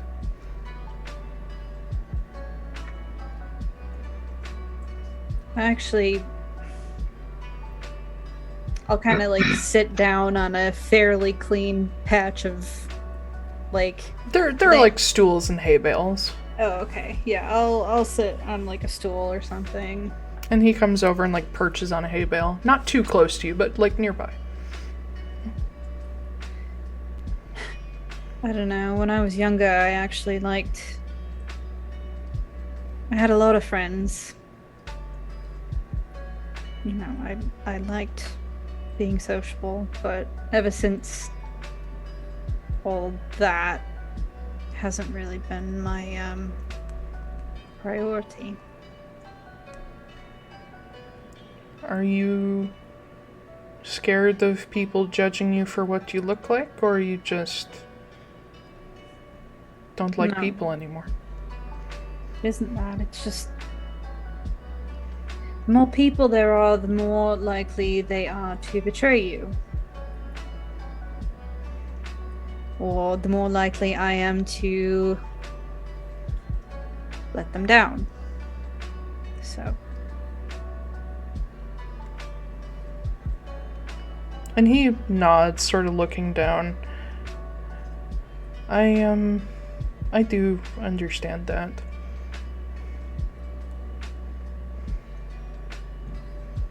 I'm scared of letting people down, too. You haven't done that, so... Well, neither have you. But if you do, when you do, because someday it's going to happen, you're going to make a mistake. I'm already making mistakes, Jasper. I think we all are, in some way. But when you do make a mistake, and that causes a problem for other people, how you react to it is what's important, not the fact that you made a mistake. Ghosts? No, all the power in the house went woo, and then came back up again, so sorry. Hopefully I don't lose power. Piss off, ghost. Yeah. Yeah. But Jasper, he's sort of twiddling his thumbs in his lap, says, I make a lot of mistakes. And when I was still with the Blue Shore, it would cause a lot more work for other people sometimes. And I hated it. To the point that I wouldn't do things with other people anymore, so if I wasn't around, I couldn't disappoint them. But with all of you, I can bring something to the table that's useful, and even if I make a mistake, I have friends to help me fix it, who won't yell at me and call me useless for it. And you have that too.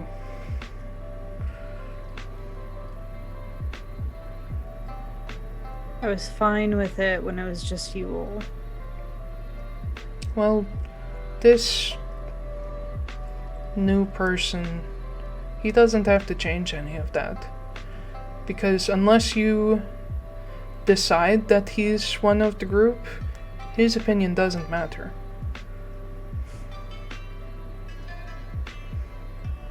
Whatever. I guess he can travel with us or not, but I want to dump him off at Manaz. Okay. You feeling okay? I'm fine. Thankfully, once I woke up, I was able to use my own magic to finish up the healing. Are you okay? I'm fine, I just need to suck it up. It's fine. And he gets down from his little perch and he walks over and just hugs you. And I'll kind of give him a little pat on the head. yeah, and he, sort of muffled, he mutters, "Thank you. I felt bad for not asking Foostrak to stay with me, but I realized in the moment that I think you were the one I needed more." That is the first mistake I think I've really registered you making, but alright. And he smiles, and he's still, like, holding on to you. Like, he's not letting you push him away. He's, like, got his head on your shoulder. And he says, "That wasn't a mistake. That was exactly what needed to happen." I can't imagine that I made it any better than Foostrak would have. You did. Sometimes we need different people at different times. And sometimes one person can understand a certain fear better than someone else.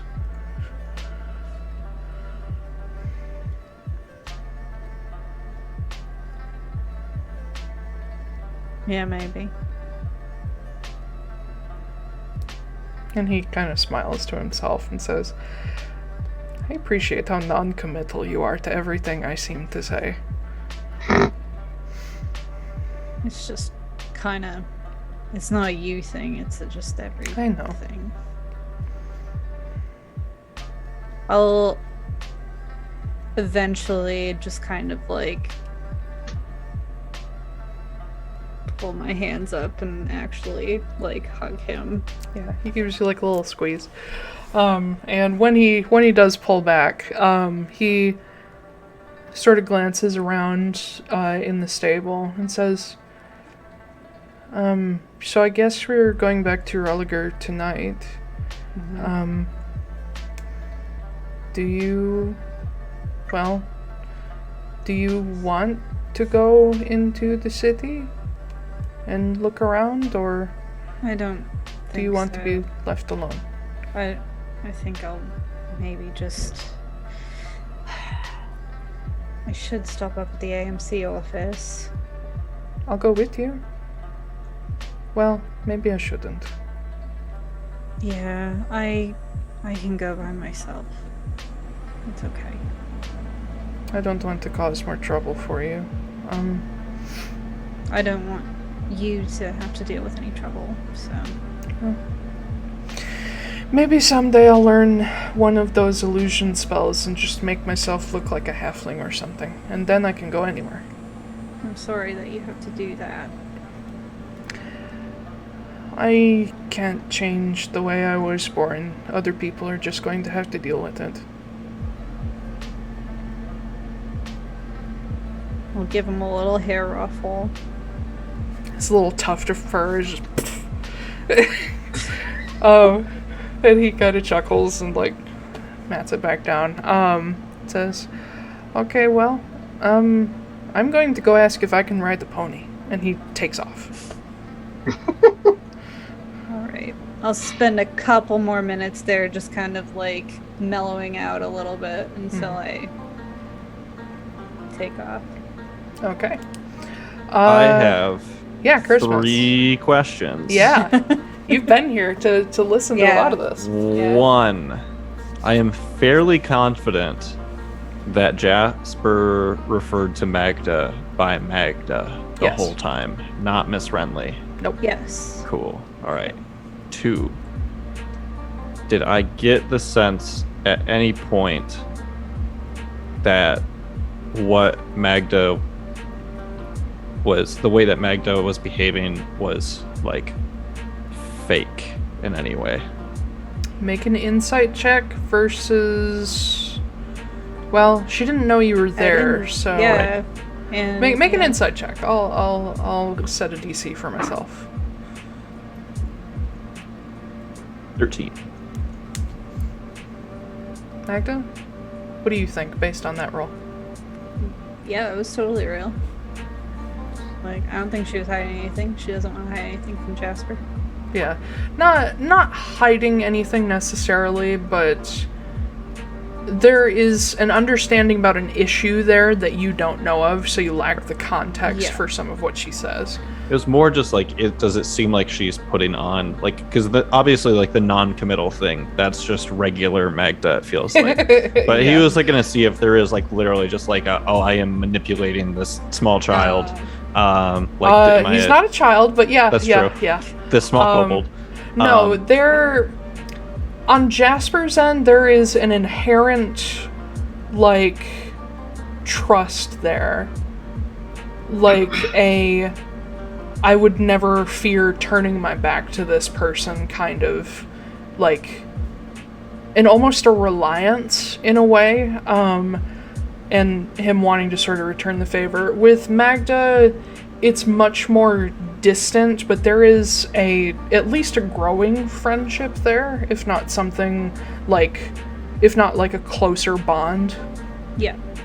I would say out of all the group, she could probably trust Jack the most because he is so, like, innocent and stuff. And so I think she is less guarded around him. Mm-hmm. So. Third question. Mm-hmm. What is the fuckery that is on Magda's neck?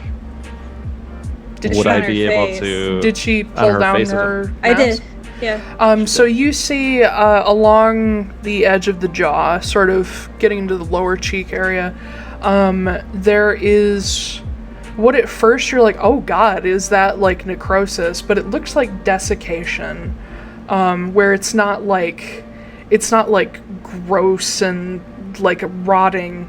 It's sort of this dry, gray, desiccated, like, lesion. And it's not too bad, but it sort of follows the line of the jaw. And you can see the skin around it is starting to turn paler and grayer. Okay. I'm gonna leave. And I'm gonna let a door close while I'm doing that, if there is one. Okay. Are you... Like, while Magda's there? While Magda is there, I'm going to leave in a way that makes it seem like a ghost is there. I imagine you can get one of the empty stall doors to move. Okay. Just a little bit. Yeah, just a little bit. Can I make an insight check on that? I would call this a perception check. Okay. Or an investigation if you want to actually go up to it. I'm going to...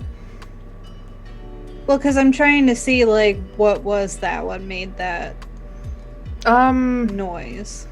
If you're focused on the door itself, do an insight. Investigation.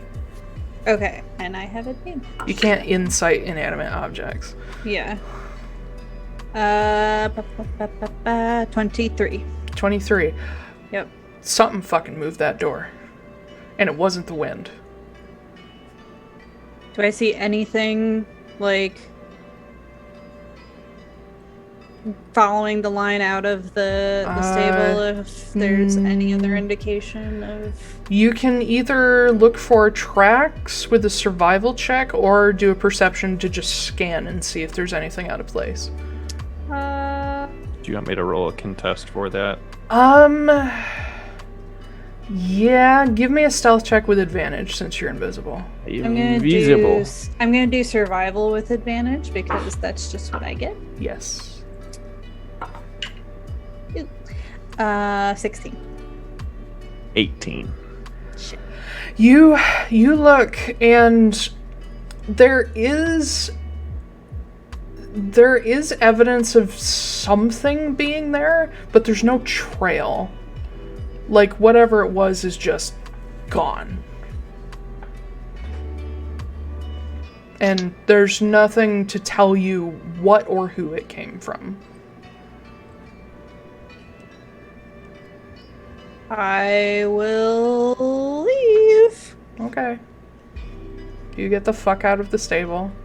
It's probably ghosts. That's the thing you come to is maybe it's ghosts. Sure. Yeah. Or There's fairies. also several magic. Yeah. There's someone who speaks fairy that I just met who's. Yeah. So, who haven't I touched on yet? Noah? Me. What is you doing? Well, first I kind of work my way out of the tower, hold my hands out, make sure I don't run into any of the ghosts. And then I'm gonna go into town and I'm gonna buy potion making supplies. Okay. I know it's 25 gold to make a potion, so I want to buy 100 gold worth of potion supplies. Okay, that's not too hard to do. The central market is pretty lively. Jera is a larger city by Frosthold. Well, it's a larger town by Frosthold standards, because it is a very common crossroads for the main roads that go between Lindholm, Port Magnus, and Isa. So you can find almost anything here. You even find that in this city there is obviously there's not a Borago's shop here. Those are in Port Magnus and Isa. But you do find a few prominent apothecaries and chemists. And you would notice that there are a few interesting businesses around here. One of them is a Veneer Arms, is a very small workshop in this city. Seems like more of a distribution place than an actual, like, building place, but they do have a workshop. You would also find there's a very large hull-drawn factory in this city. They do mostly processing of, like, the local grown foods and whatnot, and they also have a lumber operation here because it's in the middle of the woods. Other than that, any other ones that Noah would particularly recognize? Being that it's been something on you guys' mind, you do find that in this city there is a miners' guild. Okay. Because last time we talked about how the mining thing was. Oh yeah. That's over. right. Yeah. Thank you. Yeah. Sorry. I was like, all right. Very, very large, prominent miners' guild. But it is called the Isa Miners Guild. So this is an outpost, not the original. Okay. Once I find my potion ingredients, I would also like to pull up all these fucking pieces of paper I have. You're welcome. I appreciate it. And I want to go buy the stuff to make Black Cascarilla, the analog. Oh yeah, you haven't told the crew you got that recipe yet. Oh. Yeah, so... but it looks like stuff that's pretty cheap and easy to go hold of, and I know I've got plenty of panna, but I'm worried about the corundum dust and the coal powder. Coal powder isn't hard to find because coal is easy. You can crush up coal yourself. Coal powder isn't really used in many things, so you will have to grind it. But let me actually grab the ingredient list. I need Muscicapidae bird blood. Black eggshell powder. Analog. Powdered feathers, dry egg yolk powder, which sounds super gross. Yeah. I heard that's very good on stuff, though. You know, it probably would be, honestly. It's like an umami booster. And Egg yolk? umami. Egg yolk is good in everything. Yes, it is. So Muscacapidae, Muscacapidae, thank you. being from your background, you are already aware that that is basically the flycatcher family of birds. They are pretty small birds. They include their passerine birds, which I don't think means anything to anyone here. But they include flycatchers, and you do know that the Aurora nightingale is part of this family, but it can be from any Muscacapidae bird. Where'd it go? There it is. So yeah, not hard to find a lot of this. The bird is going to be difficult because you either need to find a bird and make the shit yourself out of its feathers and blood, or you need to find an apothecary that is like super specialized. The coal powder is easy to get from the mining guild. You just basically order a small bag of coal and you just take that. And then for the corundum dust, I need ruby corundum yes. After you sort of, you've had time to study this recipe, and corundum is basically emeralds, rubies, sapphire, anything in that family. And you don't have to get like a super nice gem, but you will have to crush it yourself. You need 100 gold worth for one serving. These are gold, these aren't grams? Hold on. No, these are grams. I'm so sorry. Okay, I was like, oh my god, this is the most expensive fucking potion ever. Nope, it's grams. Sorry? 345 gold. I mean, honestly, though, that if price... I have to feed you 100 gold worth of rubies, I'm gonna be very upset about it. That price is, like, still below actual Black Cascarilla. Yeah. Like, well, it depends. So yeah, sorry, no, these are in grams. Okay. And for a single potion's worth of analog Black Cascarilla, this would probably cost you, assuming that you can make make a couple of these yourself and grind them yourself, will probably cost in the vicinity of like 50 gold per potion. Okay, well, I don't have enough money for that, so unless I'm gonna sell something, which I don't... How much did you say? 50 gold per potion? Per dose of Black Cascarilla analog, rather. How about this? Yeah. What if I can sell them one of my basic potions, my basic HP potions, and then also whatever it costs to get the rest of it? You can sell one of your basics, because they won't buy it for full price. Yeah. You can sell it to them for... They would probably offer you 40 gold, so you'd still be making a profit, but so would they when they resell it. Okay. I will sell one to them for 40 gold and then give them 10 gold on top of that. Okay. And then have enough to make one Black Cascarilla. And for the sake of brevity, we're going to say that you can probably get a hold of one of those birds by just like buying them from a pet vendor, but you're going to have to kill it yourself. I'm not going to do that. No? The specific dry blood is impossible to find. I know, which is why I'm gonna wait until we get back to Helena's place. Okay. Yeah, so I'm gonna talk to her about it. Maybe she's got a way to like water bend it out of a bird or something. That sounds dangerous for a bird. Who knows? But you can get so much dry blood out of one bird. Just crush it. Just. I don't know how Noah feels about that. I mean,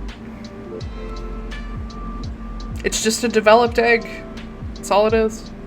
Wow. No, I'm kidding. I don't actually feel that way. Jesus. I'm just gonna start sacrificing children in the street, and I'm just like, well, they're just really old fetuses. Let's not get on that subject. Yeah. You find most of what you're looking for, except for specifically the blood. Okay. I will notate that. And white cascarilla is one of the easiest magical ingredients to find, so no props. Cool. That was all I wanted to do. Okay. And then I'm gonna head back. Alright. Let's jump on break before we get into what Foostrak is up to. And we gonna fight! Yeah, we are. Alright, so this is gonna be a little hinky, so just bear with me. You guys, you don't need to mute yourselves. Okay. We will be back in 10 minutes, so let's say 7:46. Okay. Cool. Bye, y'all. Bye. Sex pandas. That's what we just came in on! God damn it! Fuck! Fuck you. Best intro ever, you guys. Chaos Panda. Chaos Reigns. Okay. Ben, you do it too close to your face. Can't do it from like all the way back here. Yeah, there's no point in doing it over here.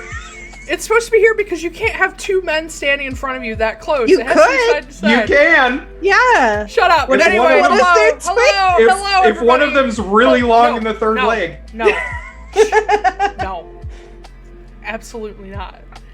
Hello, everybody. Welcome back. Alright. I'm so sorry.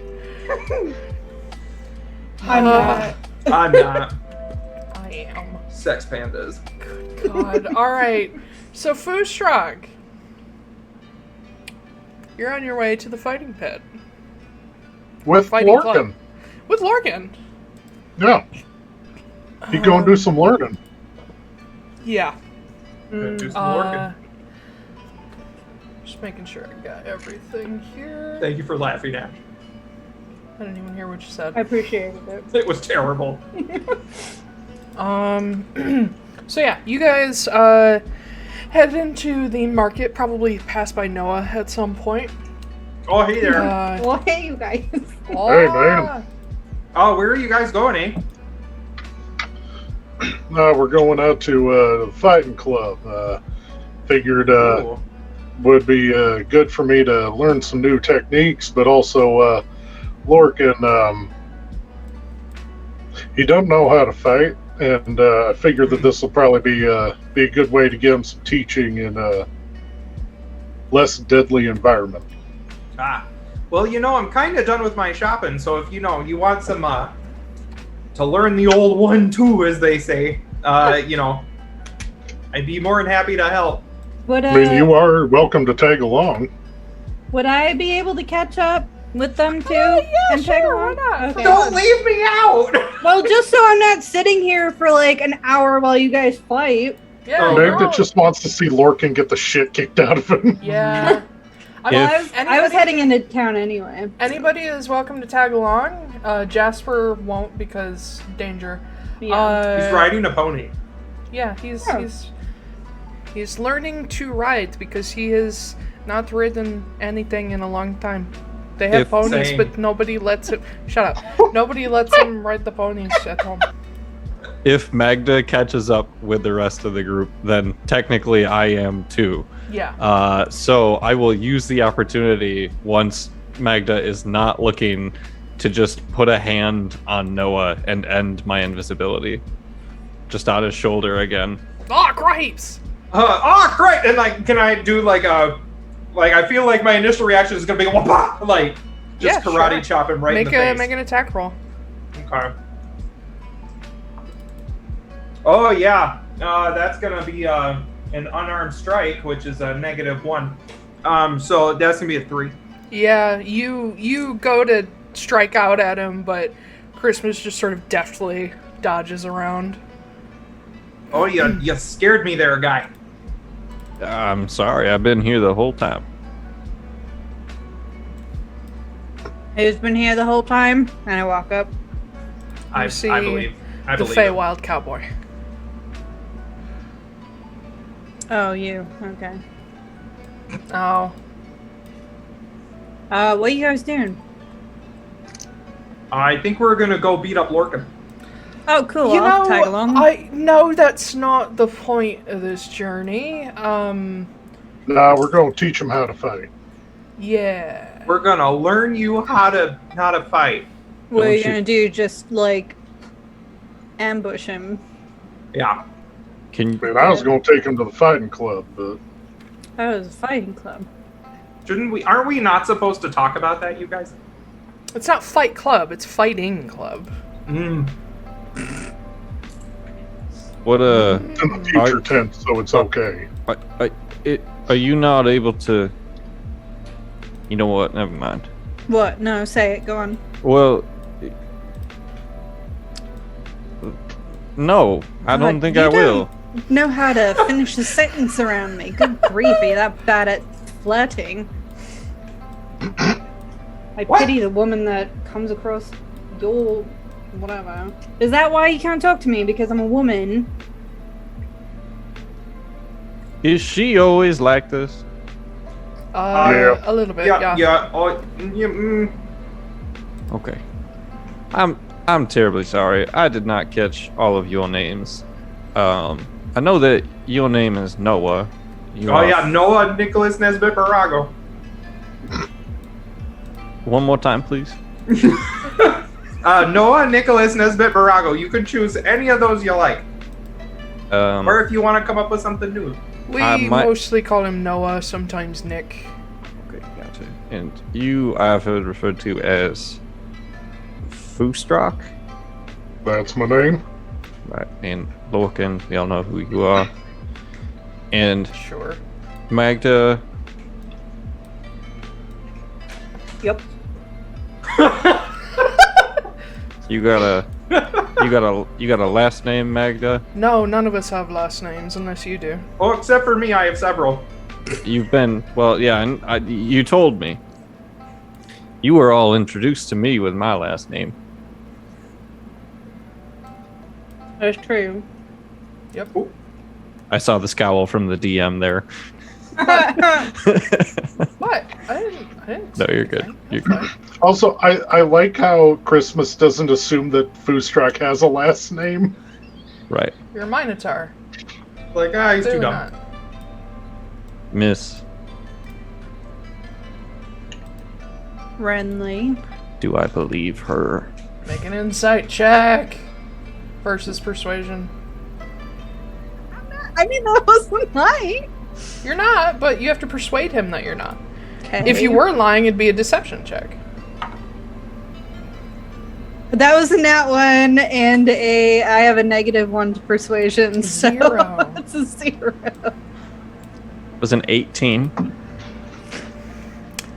You know, she doesn't sound too confident in that last name.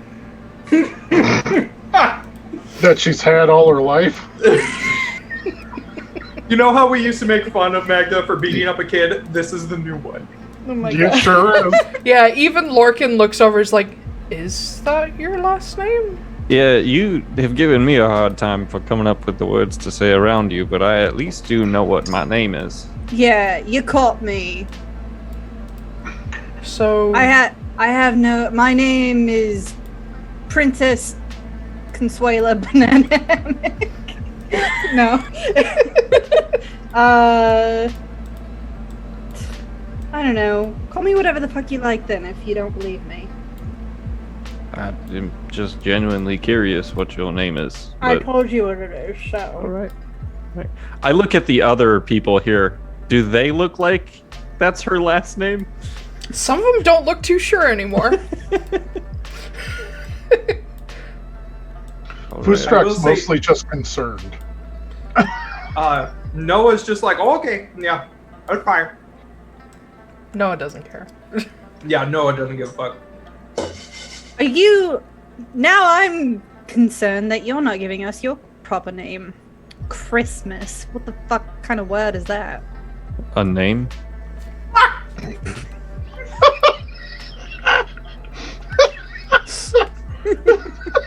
In this world, it really doesn't mean what it used to I mean. know. That's why I'm like, what the fuck? I'd like to make an insight check on him. See if that's his. Oh my god. name. Insight versus persuasion. I'll roll the Well, corresponding check for that. Yeah, insight versus whatever. Oh my god. Don't read into pissing that too contest much. you two are having. 17. 17.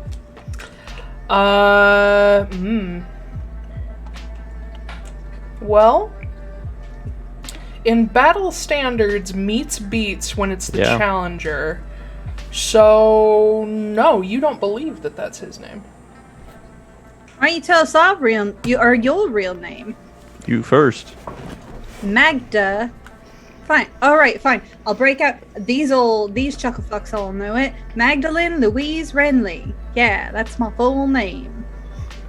And Lorcan Do I believe her? starts laughing because he's never heard Oh, that before. Lorcan's never. I point my Kusarigama at Lorcan. I'm like, you shut the fuck up. Listen, it's a very nice name. It's very feminine.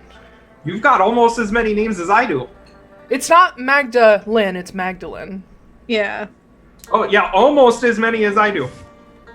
That is true, I guess. Something tells me you don't like being called that. Something tells me you're going to call me that to take the piss out of me. No, actually, I was planning on calling you Magda because that is what you prefer to be called. And then if you will call me Christmas Fortunemaer, that is what I prefer to be called. Wait, like the full thing?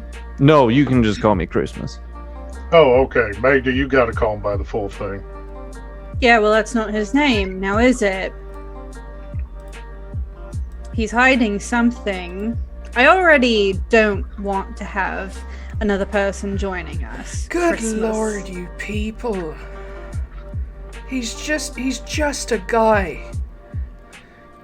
A guy who can speak Fey language. Loads of people can speak Sylvan. If you're from Garrett Eldathos or you have an education, you might know it. It's not that uncommon.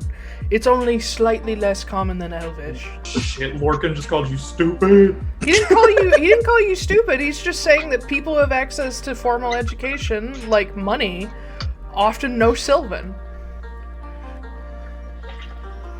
I'm just saying, if you want us to trust you, then maybe you should give us some reasons to. Okay.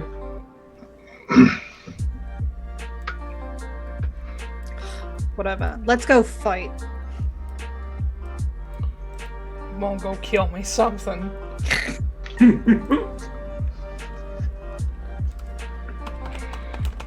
Okay. Well, thankfully, you guys all fucked around and did that. I had enough time to set up the map. Oh, fuck. We can keep going if you want to. Nah, it's fine. I'm really enjoying this weird I feel like fight for dominance. this is just team fuck around and find out. Yeah. I like how Yeah.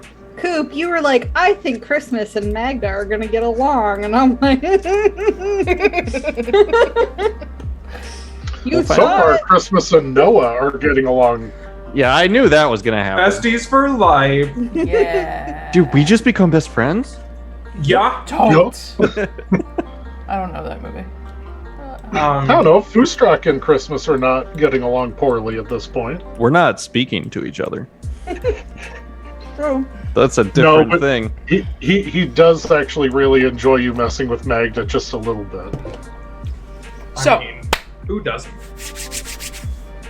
you guys find the path to the Blacksmith's Guild, and you see a small but steady stream of people that just sort of walk around the building on this well-worn path, and you manage to just sort of fall in line with them. A lot of them are carrying like packs of armor and like sheathed weapons on them. It looks like they're going to compete as well.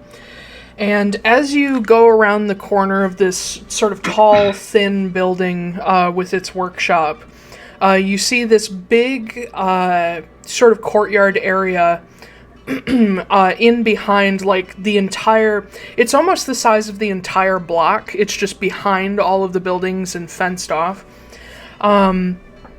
You see canvas tents and like covers everywhere. You see people sitting under them out of the sun because it's a pretty sunny day, putting on their stuff for cooling down. There's like barrels full of water everywhere that people just like, they have their own tankards, they just dunk them and keep walking. There's a couple food vendors here as well. This looks like something is actually like gearing up to start, like something bigger. And as you walk through crowds of bystanders that are all either sitting in the grass or have, like, if they're from the houses around this area, they've actually brought chairs with them. You pass through all that, and you see one of the canvas tents has a big cloth sign above it that says registration. And you see banners everywhere that show a battle axe with the blade facing to the left, and then on the back side of the axe itself, there is a serpent design, and it's all in white and purple, with little hints of gray. You see several people in gray and purple and white, and you recognize Devria wears similar colors. But the people dressed in these colors seem to be mostly like monitoring, not necessarily competing. So, what would you like to do? I'm gonna go register.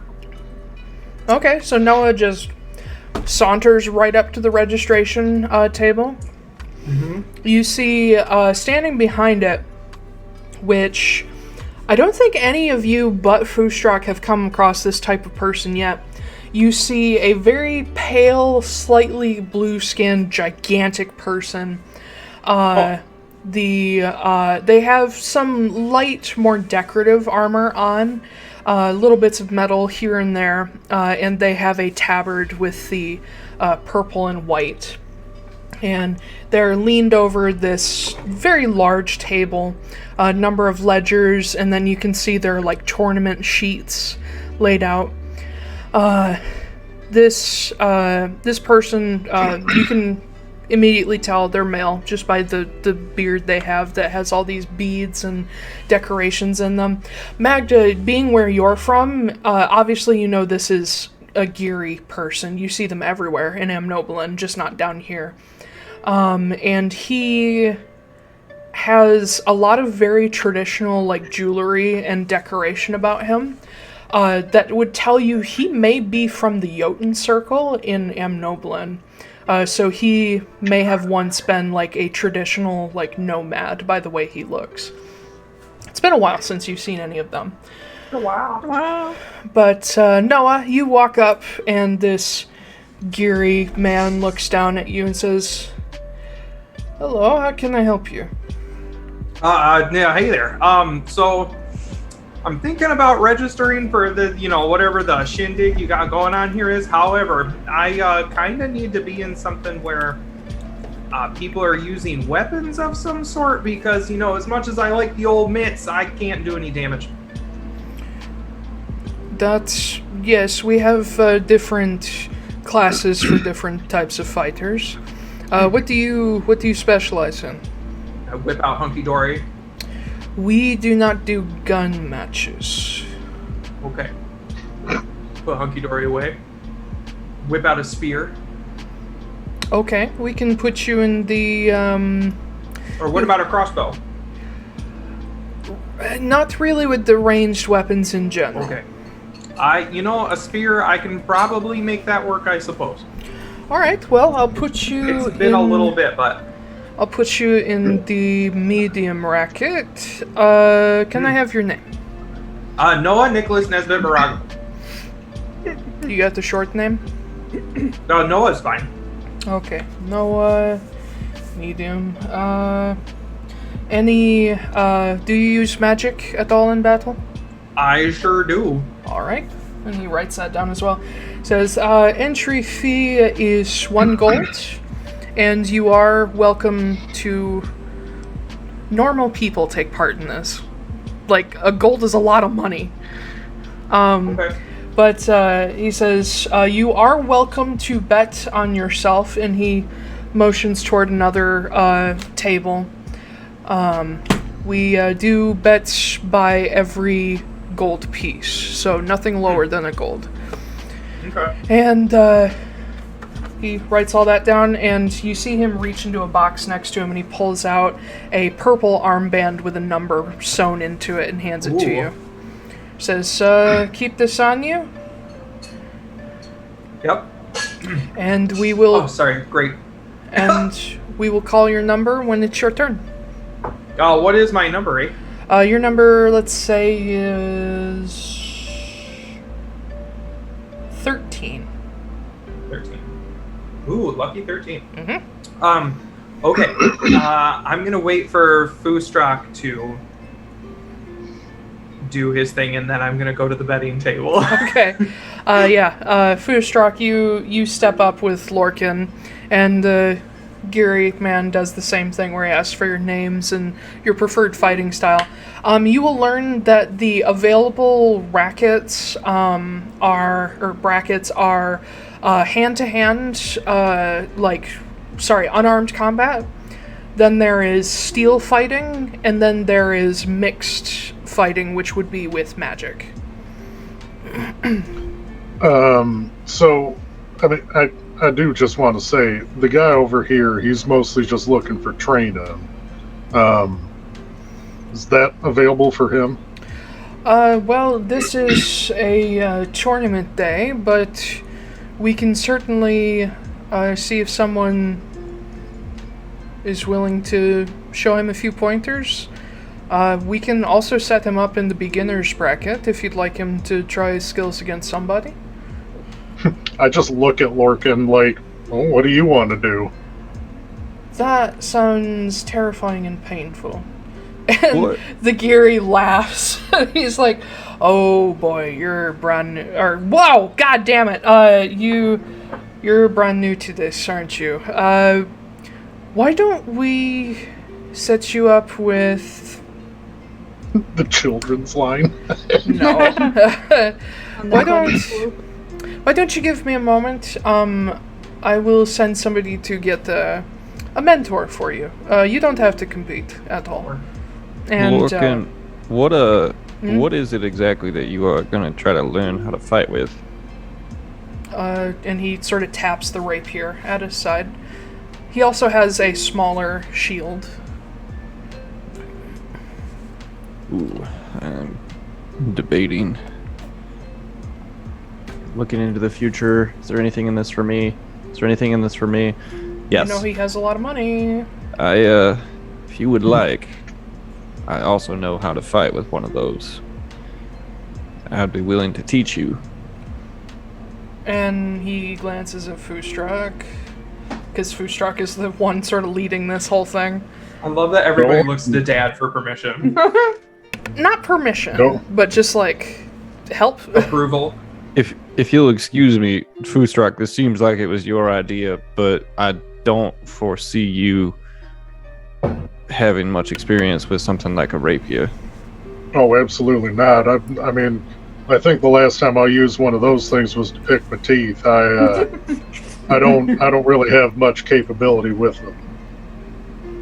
All right. Well, if he's coming on the road with us, it'd be longer term training, I suppose.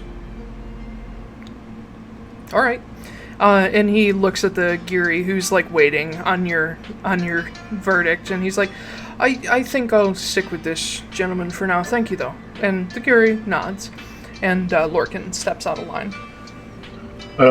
Now, do you have just like singles matches, or is it like doubles or team matches? I mean, we have currently it's sort of one-on-one tournament bracket, so you can expect to be competing in 3 fights. Though, if you lose, you can either go to the loser's bracket or walk away. We do have some singles matches if you're on, or god damn it! Fucking accents! Jasper, go back to Jasper. This guy's like Norse. Accents, how do they work? I keep slipping into Lorcan. Yep. We do have singles matches, if that's all you're interested in. But it is not as high a payout.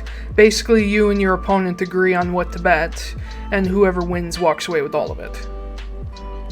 All right. Yeah, I'll sign up for unarmed combat singles. All right.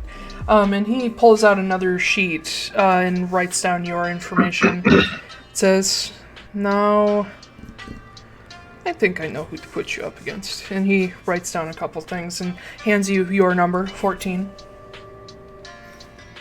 All right. And then I will subtract the gold, and then I will go over to the betting table. Okay. Are Magda and Christmas interested in competing? I think when Magda sees that there might be money involved that she can get out of it, she's like, all right, I'll go over and try, so. Okay. The Geary looks down at you. Sort of, you see he takes each person in, like, trying to figure out, like, who he's going to put you up against and what bracket he's going to put you in. He says, all right, are you into the unarmed steel fighting or mixed? I don't know. My blood is magic, so I don't know.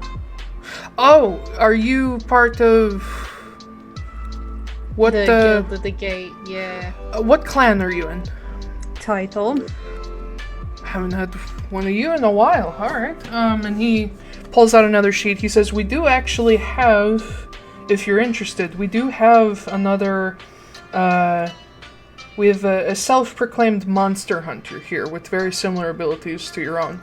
If you are interested in a singles match." Showing up. And he is signed up for mixed fighting, so he will probably be using the same. Okay. And he writes that down, hands you your number, 15. Got 2. I'm gonna go over the betting table as well. Okay. Is Christmas interested? I don't need that much attention. I Okay. will definitely just go over to the betting table. Alright, who wants to bet what on whom? I'm going after Foostrak. Okay. Foostrak, what you doing? I'm gonna bet for me to win. Mm-hmm.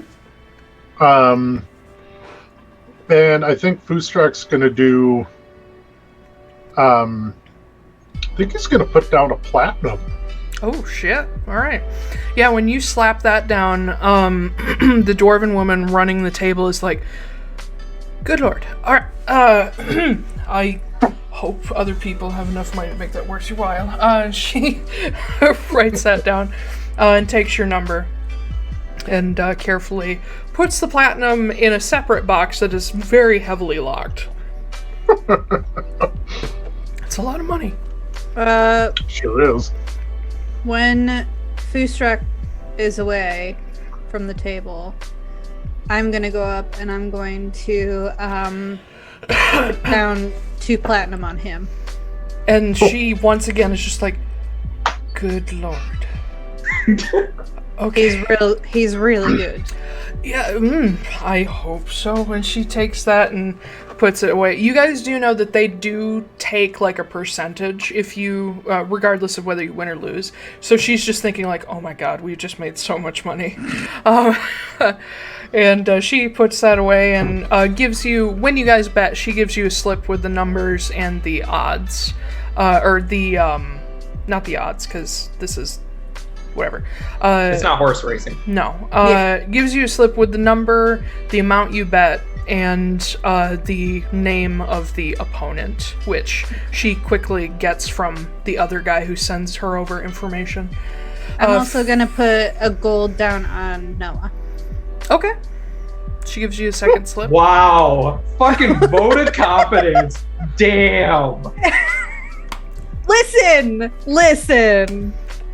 I know that fucking Foostrak's going to win. Is he though? I think so. Is he though? If what I'm concerned about happening happens, Oh, I didn't even think about that. yeah, then this will be interesting. Think about what? Nothing. Don't worry about it. If you're not in the know, then you don't know. Oh, nope. I think I'm smiling because I know what's gonna happen, and I don't think Yeah. Zach's actually ready for it. Yep. Oh, boy. Tight.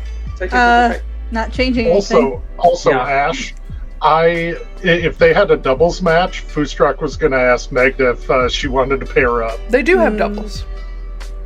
Wait, they I thought do? that they only had signals. Yeah, No, they have singles, doubles, and ask. bracket.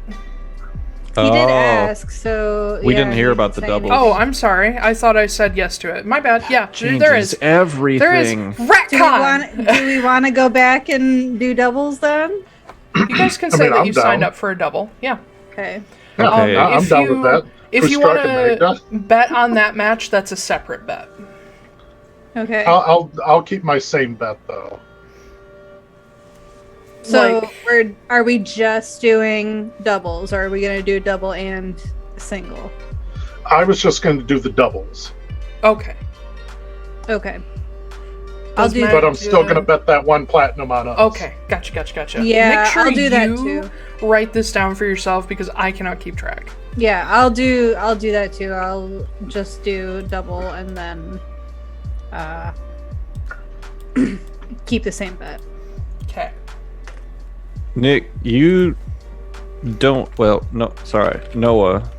I don't even know. I mean, either. Oh God! Oh! Either. Gotcha. You don't seem necessarily too confident in your ability to wield that spear. Well, it's kind of one of those things that I just don't use. It's kind of for decoration. Okay. How about you and me also team up? That seems like a fun idea. Are you, not to sound like weird or anything, but can you do anything else? Yeah. Oh, okay. All right. I believe you. Yeah, let's go. Okay. And we're doing the mixed, right? The Yes. Yeah. magic and weapons. Hell Uh, It is melee weapons, magic allowed. yeah. I'm gonna go over to Lorcan and just be like, if you would you be so kind? I have left my things where I am staying, and if I may borrow that sword you're carrying, it will help me out considerably. Sure. And he takes it off his belt and hands it over to you. It is a very nicely made rapier. I do a fun little flail with it. Yeah. Yeah, just It's like to a see Zorro who it rapier. looks. Yeah, basically. That'll work. Like Kermit the Frog in Not Treasure bad Island. for an amphibian. Yeah, not bad for an amphibian. Oh. All right, I will also join up. So you said it's a gold to enter. Gold to enter, yeah. Is it a gold a piece for the pairs? Yes. It is It is. gold per person. Cool. I will do in my gold, and then I will bet all of Lorcan's platinum that I took on us. my Okay, God. so you slap down 4 platinum, and the dwarven woman is just like, oh my god. Just losing her It's not my money. I know, but she's still like, what the fuck? Who are these rich people?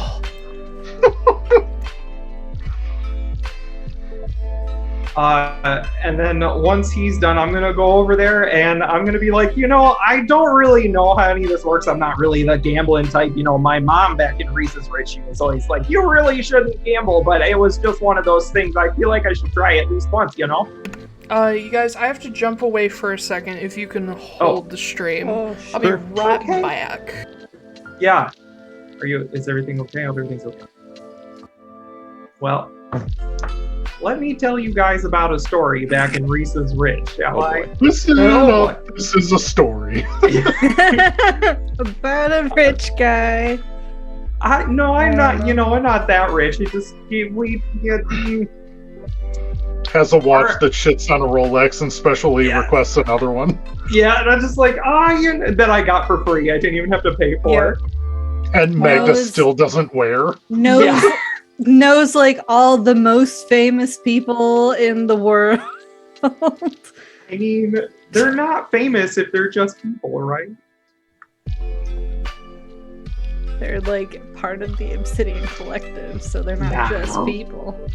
They're just people. I am so damned excited for Foostrak and Magda to like fucking fight together like this. It's gonna be fun, yeah. Maybe. I am so angry because I rolled so low on that deception check. And I'm really mad about it. But that's okay. We both have secrets. His name's actually Thanksgiving. Baramy. Baramy? Jeremy Baramy, yeah. Oh, Jeremy. I thought you said Baramy. No, I did say Baramy. He did say Oh, okay. Yeah. That's from The Good Place. Oh, haven't seen it. Jeremy Baramy. Oh, I was just making something up. I don't think I've gotten to that point. Oh. Well, it's in The Good Place. So I watched the new Cruella a few days ago. And like, I kind of love it. I'm not going to lie. But also, like the whole day afterwards, I was like, you know what? Maybe I could just go set something on fire. You know, maybe I could just make a coat of dogs. Yeah, I mean, that sounds fine. Go like frame Emma Thompson for murder. Like, sure. Yeah. That sounds like a normal day. Mm-hmm. But yeah, it's like walking out of a Marvel movie and you're like, oh, I'm invincible. Except I was like, oh, I'm evil.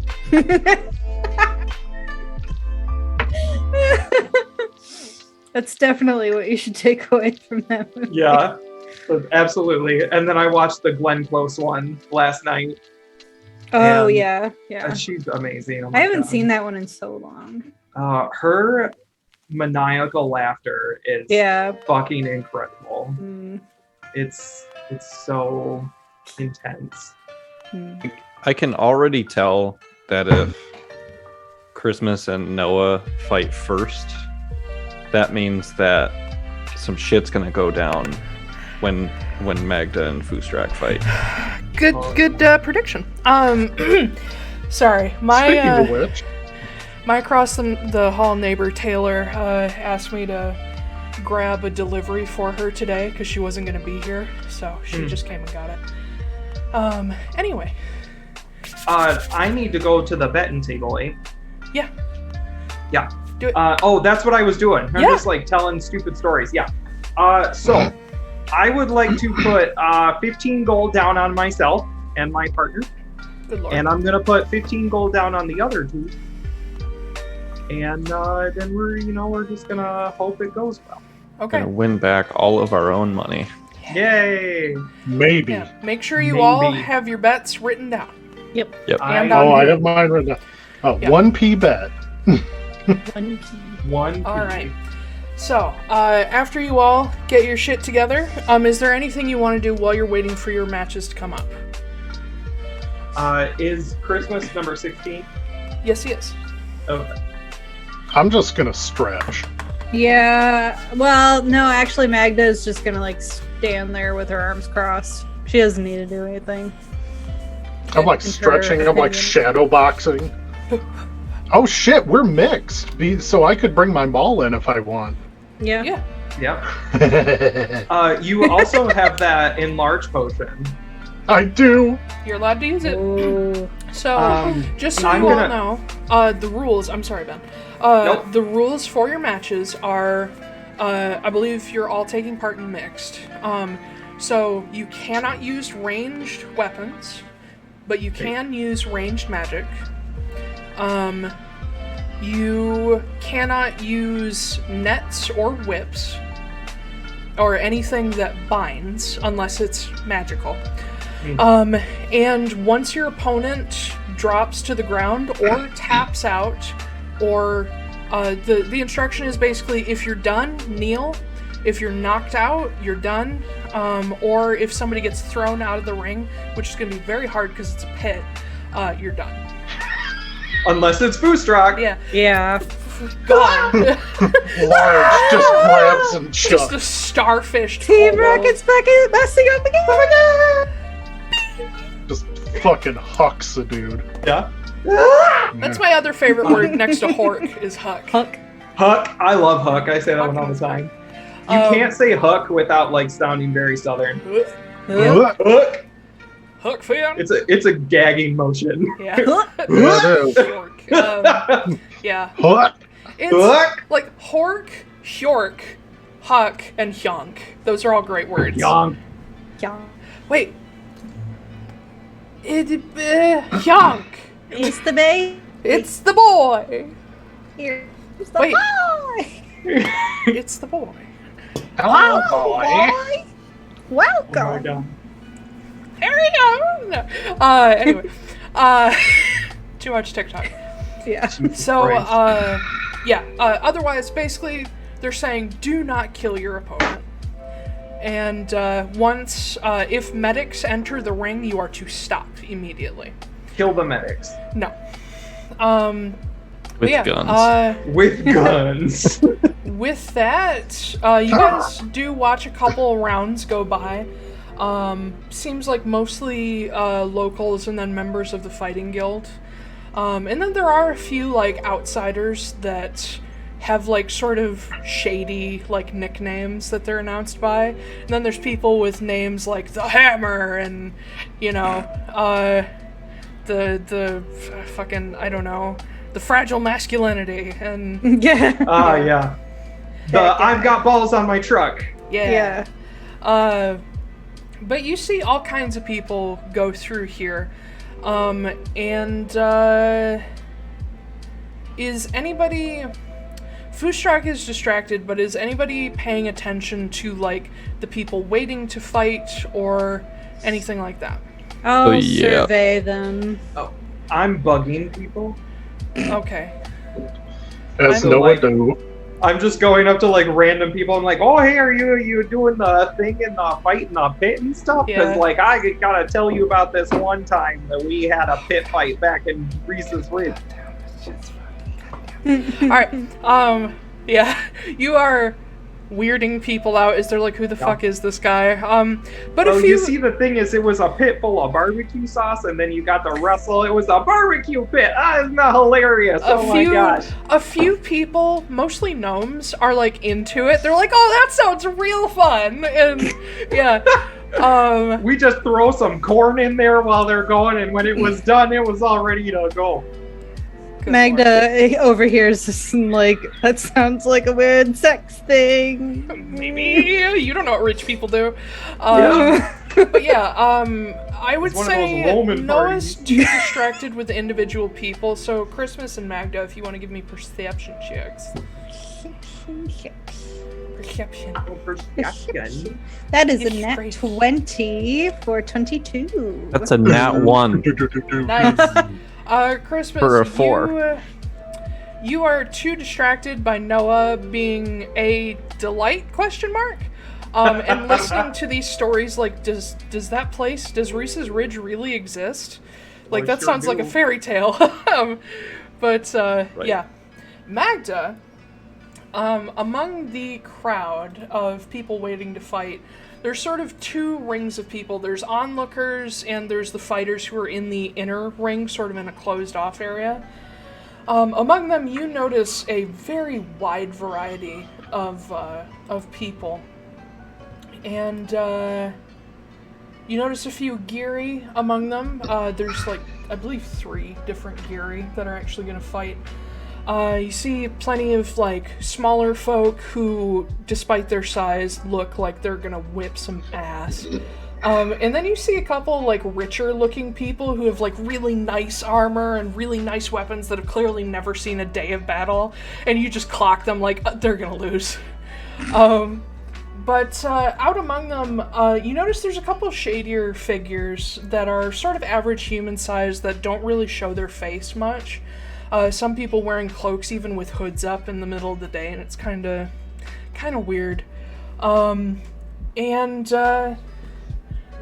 person that gives you pause 1 second. Oh, hold on. Stream. Oh god, 1 second. Stream screen went black. Oh, yes, it did. Oh, no. Hold on. Come back. Come down. Just not a good day for the stream. No, that was No. me making a mistake. I accidentally. No. closed the thing. Also, Taiylor, Jasper is on the map currently. Oh, whoops! I'll take him off. He's fighting too. He's actually your melee weapon. Yeah. Yeah. Oh god, what happened? Come back. What happened? Properties. Zoom meeting. There it is. Should reappear in a second.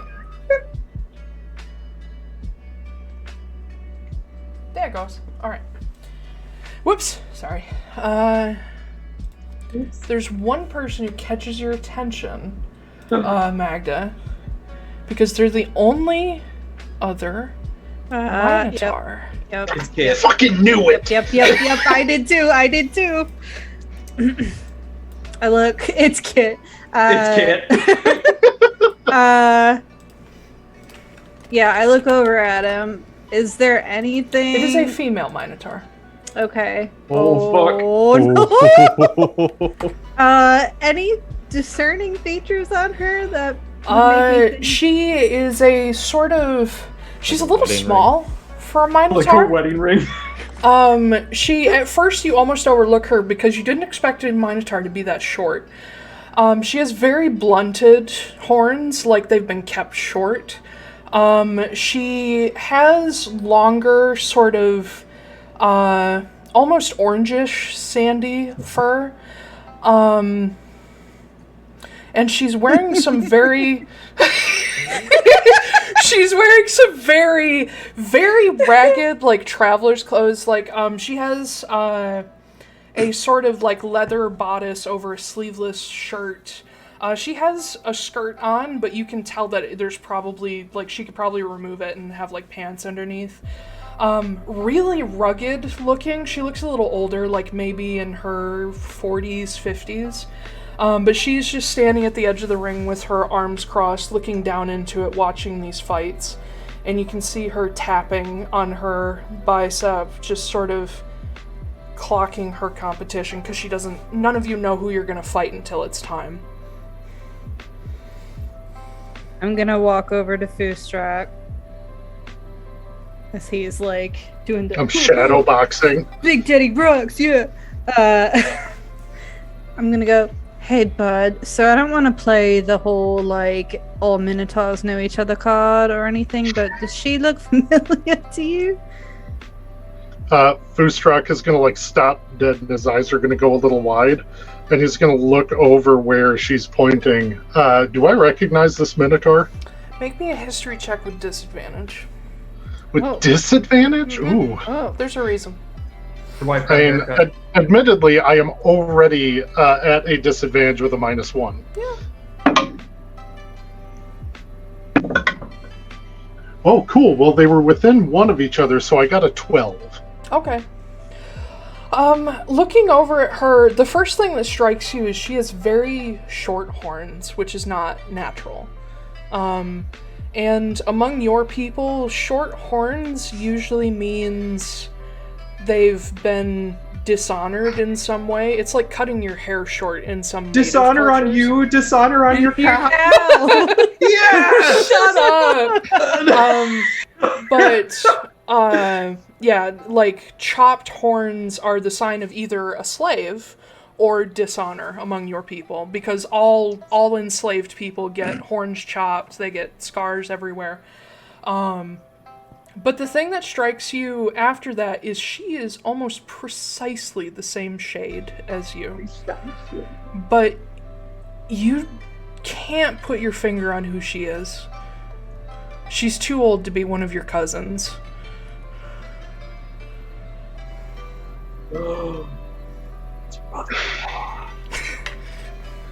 Can I, fuck.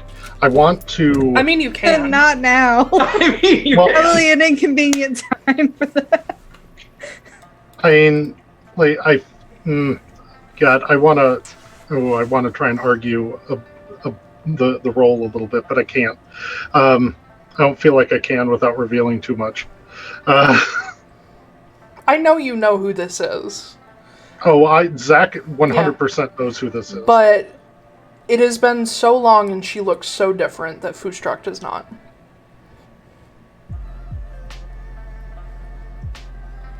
Magda, could you do me a favor real quick? Yeah, I kind of straighten up a little bit because he sounds serious. You're like, oh shit, this is what happened. Yeah. Can you go over to her and get her name for me? Don't direct any attention at me, please. Okay, yeah.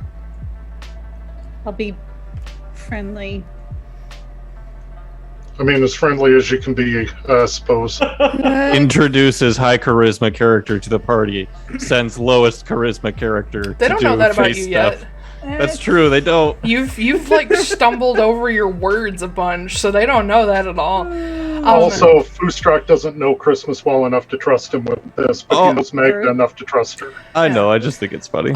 Thankfully, from where you're standing, Foostrak, you can kind of take a step back and like interpose the two Geary here who are talking between you and her, so she can't see you. Disappear like the Homer Simpson gif. Yeah. Yeah, a little bit. Except instead of bushes, two half giants. Yeah. So Magda, do you make your way over to her? Yep, I'm gonna walk over. Okay. Are you trying to look kind of casual as you're doing it? Yeah, just kind of like. Yeah, ask the person with social anxiety. But you sort of walk over, like looking like you're trying to get a better angle on the pit. And you can see, as you get closer, you see that her arms are covered in these different bangles. Some of them are made of metals, some of them are made of wood. She doesn't have anything made of, like, expensive stuff on her, so, like, no jewels, no gold. Tiny bit of silver. Very heavily pierced and sort of, very heavily pierced ears, but they've got, like, little rips and tears in them. You can see... Can I just... Oh, sorry. Can I just say, I love it when someone else's backstory comes up. It's usually me who's like, oh god. Yeah, yours is going to take a while. From this side of things, I'm like, this is great. I am having so much fun. Yeah. This was literally all of last campaign for me. Yeah. But yeah, you also see that on her right hand, she is missing these two fingers and they're replaced by a prosthetic. That is like a glove that goes over the rest of her hand. But she's still got her arms crossed, and you can see on her back she carries a pretty heavy looking mace. It's not spiked or anything, it's just basically a really heavy piece of square iron on the end of a stick. It looks very old and rough.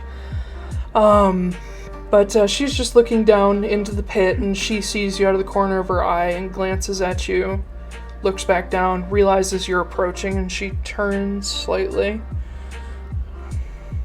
Oh, I was planning on just kind of like wandering over, looking into the pit, just kind of like... Well, she clocks anybody who walks by her. So she doesn't necessarily think you're approaching, but she like looks at you, looks you up and down, decides that it's nothing to worry about, and looks back into the pit. Ooh. Nice day. See the brow is furrow. She glances over. Yeah, sure. Yeah, you gonna...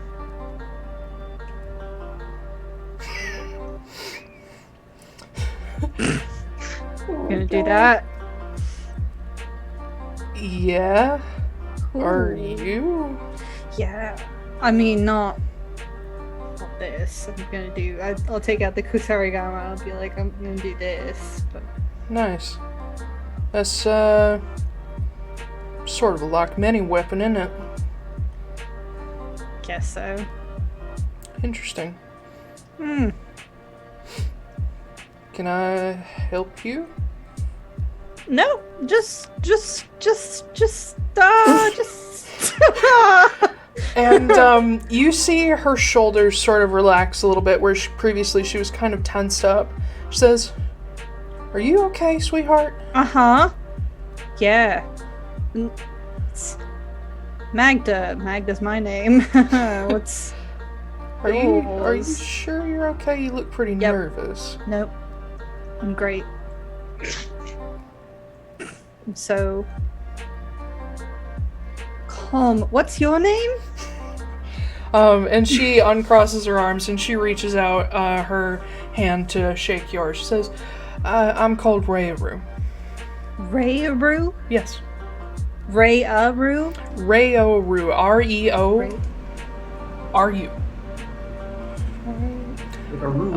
Most people call me Ray. Okay. Cool. Not from around here, I suppose. Is any Minotaur from around here? Well, I didn't want to make it like that. And she seems to be loosening up as you get more anxious, and she just chuckles at you and she says, "You don't have to be nervous. I don't bite much." Good to know. Cool. Yeah, I'm gonna leave just to get my the zen, get into a headspace. You want a little piece of advice? Really, but sure, you're gonna tell me anyway, so go ahead. Whoever you end up against, try to get their weapon out of their hand. It'll be much easier and much less scary. And with that thing, she points at the Kusarigama, you can use that to wrap around and try to pull it away from them. Trust me, I know how to use it. I'm sure you do, but nerves make us forget things.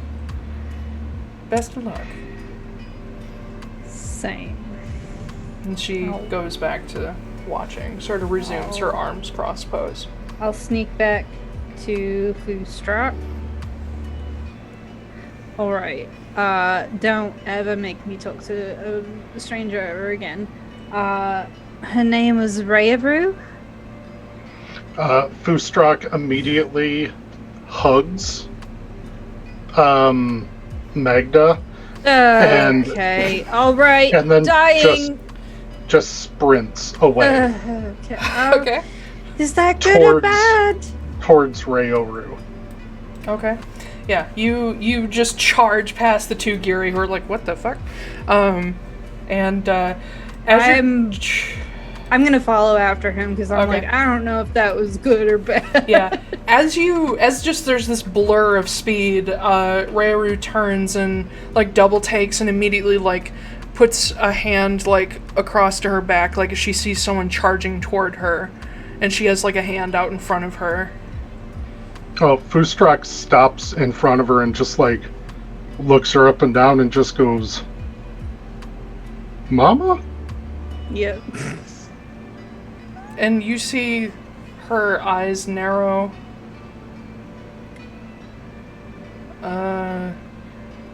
Who are you? It's Foostrak. And she lowers the hand, just sort of drops to her side, and she looks you up and down slowly, says, "Well,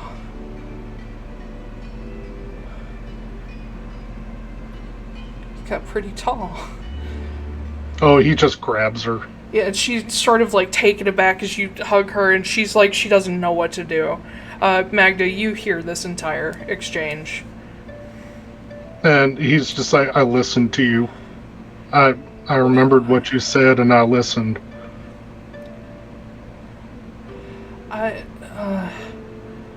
Hold on, baby. And she sort of pushes you back just a little bit and holds you at arm's length. Foostrak's wiping his eyes. Yeah, and he's crying. There is this instant reaction where she like reaches into a pocket and pulls out a kerchief and starts like wiping off your face, even though you are so much taller than her. Yeah. She's like, no tears, no, don't do that. You're gonna make me cry. And she's just looking at you like with. You know she doesn't recognize you because you look nothing like you used to. The last time she saw you, you were 5 years old. And she's just taking you in. And as she's sort of holding your face, she's like, You shouldn't be here, sweetie. You should be home.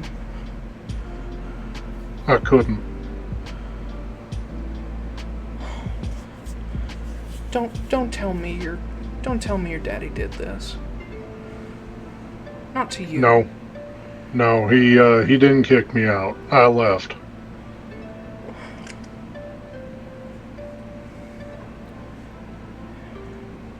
I didn't. And as she's trying to say something, you guys hear your numbers announced. The two of Magda and Foostrak.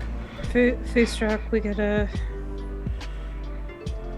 Mom, don't go anywhere. I gotta do this. I'm sorry, but I'll be back as quick as I can. And she's just left sort of speechless. But let's get into a battle, shall we? As we're walking into the pit, I'm gonna be like, you can focus, like, with that just happening, right? You're in an okay headspace. Not gonna biff this. I was raised on a battlefield. I've had to be distracted with worse. Let's just do this and get it over with. Okay. Just needed to know if I needed to change my bet. I think it's probably a little late for that. Our number's been called. Taiylor. Yeah. I have a question. Yes. May I also roll initiative during this battle? Sure. Thank you. All right. I did not expect that so soon.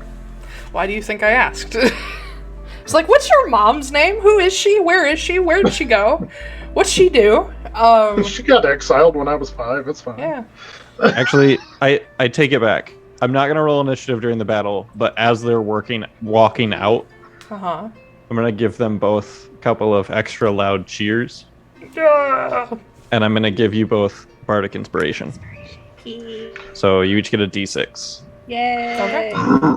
And that is... that's not attack rolls, It is attack rolls. It's, you can use it for attacks, saves... And skill checks. Yeah. We just have to roll it before we know the outcome. Yeah. Right. Yeah. No, I'll let you add inspiration anytime. Oh, sweet. Oh, sweet. Cool. Because I'm nice. I did... Just a quick point of order. I don't have the Berserker's Earring in D&D Beyond, but I am attuned to it. Okay. Yeah. I'll put it in for you later. Let me leave myself a note. We're going to see a very different Noah. Yeah, I needed to... Fuck, I didn't do that. Yeah, we didn't identify your thing. No, we did. Oh. Yeah, I just didn't add it. It's a ring of protection. Yeah. That ring was fucking dope. Yeah, it has an extra Marin ability. and I I forget what both it is. had one last campaign. They're super helpful. They are. Oh yeah, it was a ring of protection that would also potentially push people. Or deal them damage. I don't remember. No, it was also +1 to saving throws. Well, it had an extra flavor to it. I can't remember what it was. It did damage. Occasionally damage reflected back by phantasmal elk. Oh, that's right. Phantasmal elk. It is the ring of the Vernhjata. Yeah, alright. Let's do this. So, Foostrak, Magda, roll your initiatives. Oh, gosh. 13. Unnatural 20.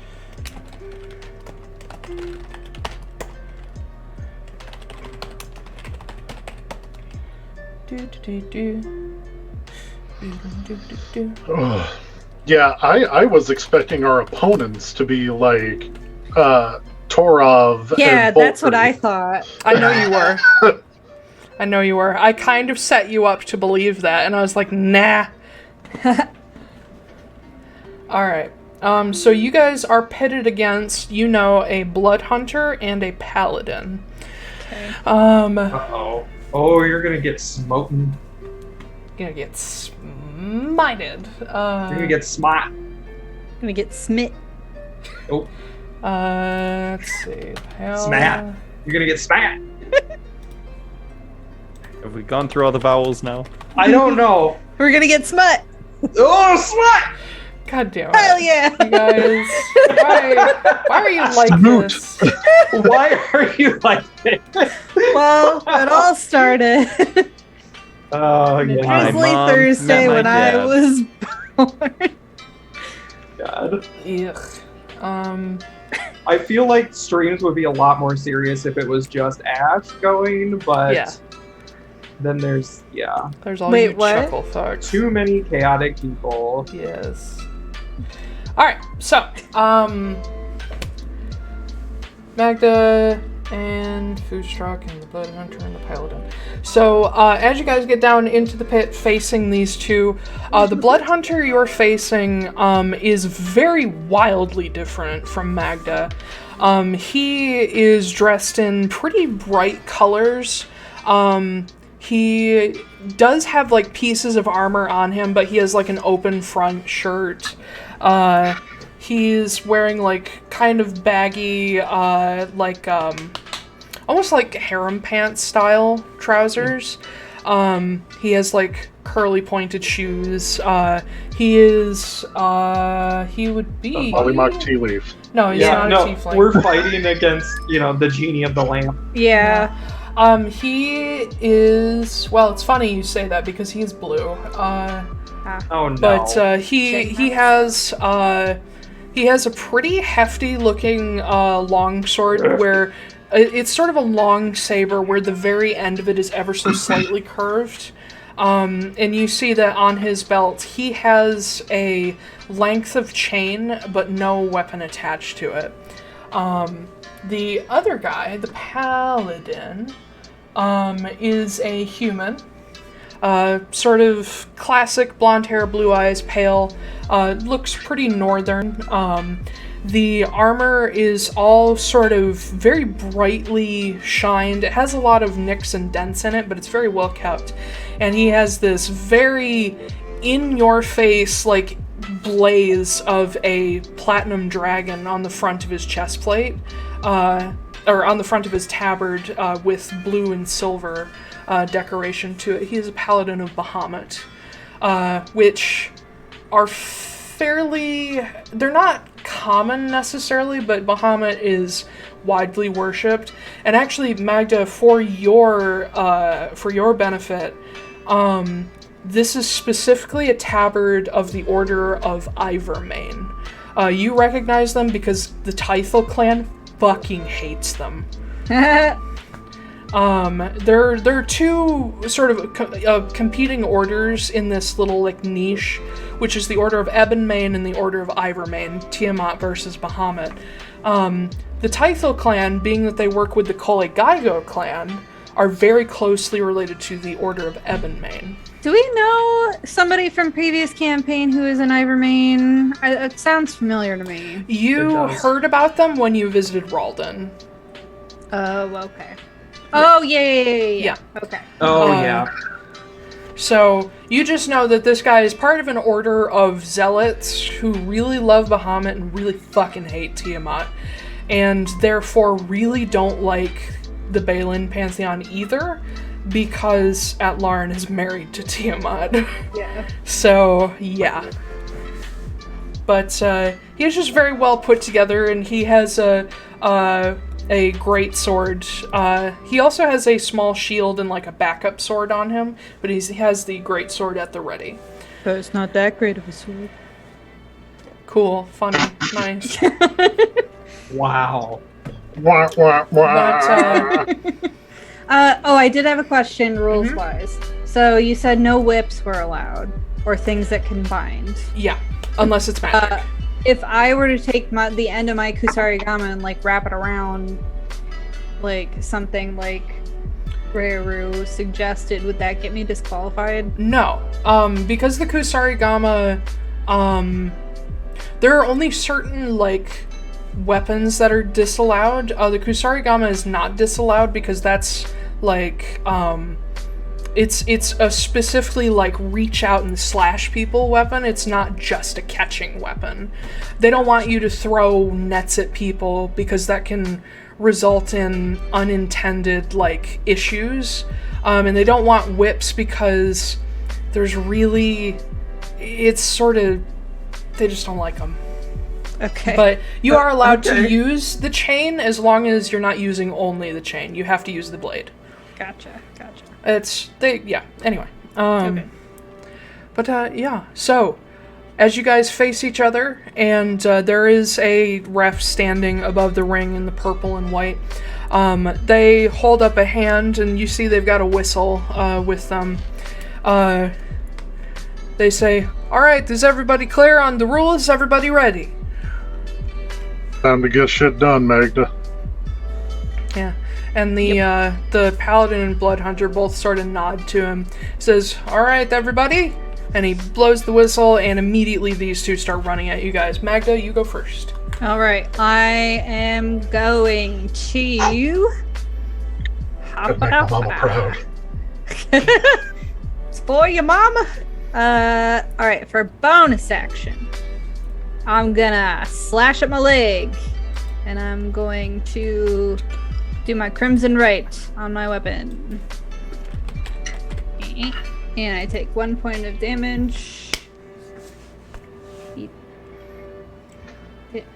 Damage. And then I'm going to get up to this guy. And I'm going to, like Reru suggested, try and wrap the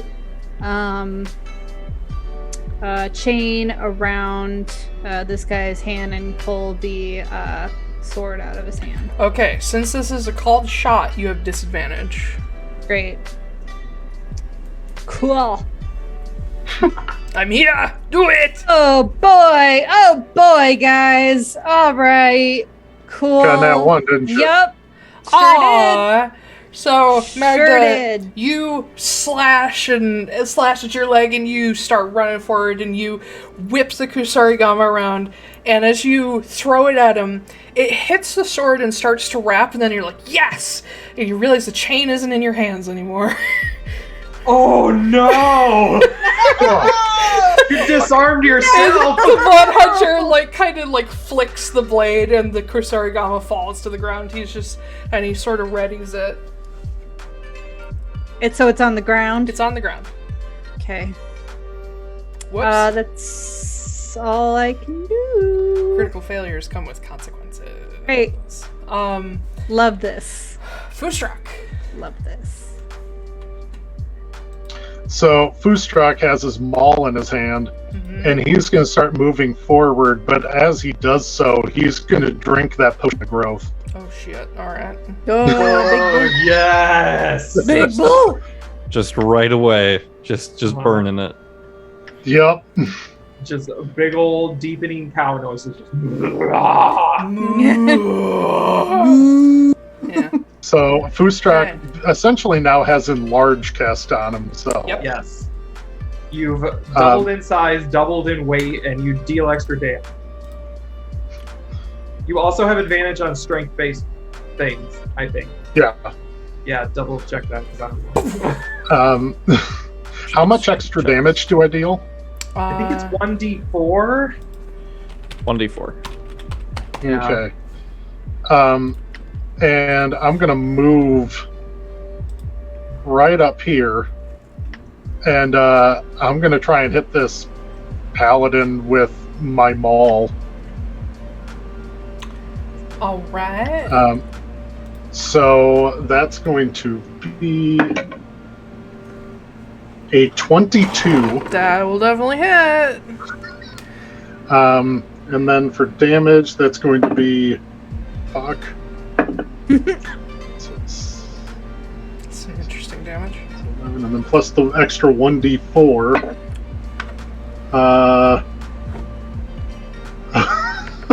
That is 15 points of damage. Alright. Yeah, you just come charging, you pull that maul up, and the paladin looks up at you as you grow, as you get closer. It's just like, oh, fuck. You hit him so hard that you dent the chest plate in, and he almost, like, stumbles back and almost drops his sword, and you hear the whole crowd go, oh! And he's just sort of, like, stunned. He's just like,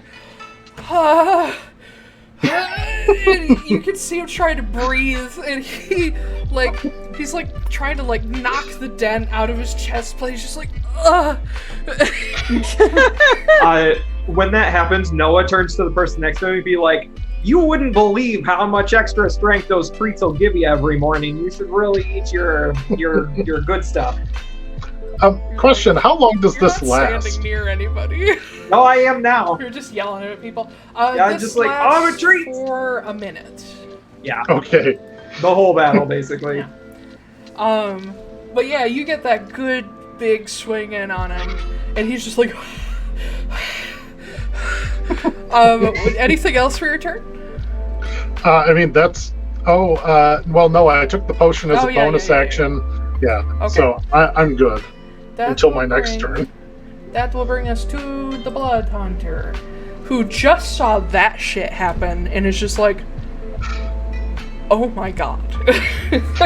And he's like, that's not fair. And you see him like nick the side of his arm with his blade.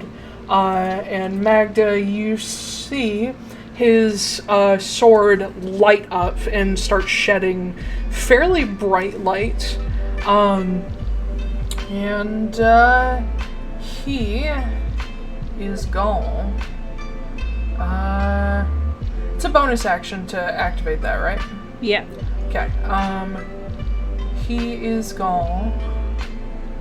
You gotta take damage too. I know. I'm having to learn Blood Hunter as we play, so he is gone to fuck. Why is everybody lying to fuck? I don't know. It's the testosterone. Yeah. It's the testosterone given off by a giant minotaur. Yeah. And it just doubled. How? There's so many cow pheromones. Ew. How deep is this Ew. pit? It's like 10 feet. Deep and Oh my god, my head is poking up above the edge of the pit. Oh, absolutely. He is going to activate a curse. No. A curse. How does this work? I've only done it a couple of times. Is it? It curses. Okay, blood maledict. All right. Yeah. It can just, you just do it. You can choose curse to invoking a blood curse. Craft. How does it work? Choose to amplify. Okay. So he is going to use Blood Curse of Exposure on you. You are going to lose resistance to creature you can see within 30 feet is hit by an attack or spell. You can use your reaction to temporarily weaken their resilience against it. So he can use his reactions when you get hit to make you vulnerable to damage, thus causing more damage to you. Great. So you feel a curse take effect, and it doesn't feel that unfamiliar. As his eyes, you see them just turn blood red around the irises as he stares at you. But he does not attack you. The only thing he does, other than that, is he steps forward, like, directly into your space. So he is standing over your Kusarigama. The paladin As this blood hunter is just like facing you and gets this kind of crazy grin on his face as his sword is glowing, the paladin like picks himself up and is just like, Jesus, reels back with the sword. I already feel bad for this guy. I do a little bit too. And he is going to smack. That is going to be a 24 to hit. Oh, that hits. Hold on. His fighting style might actually help with this. Nope. No, it doesn't. Okay. And he is going to throw a smite into it. As one do. You have been smut.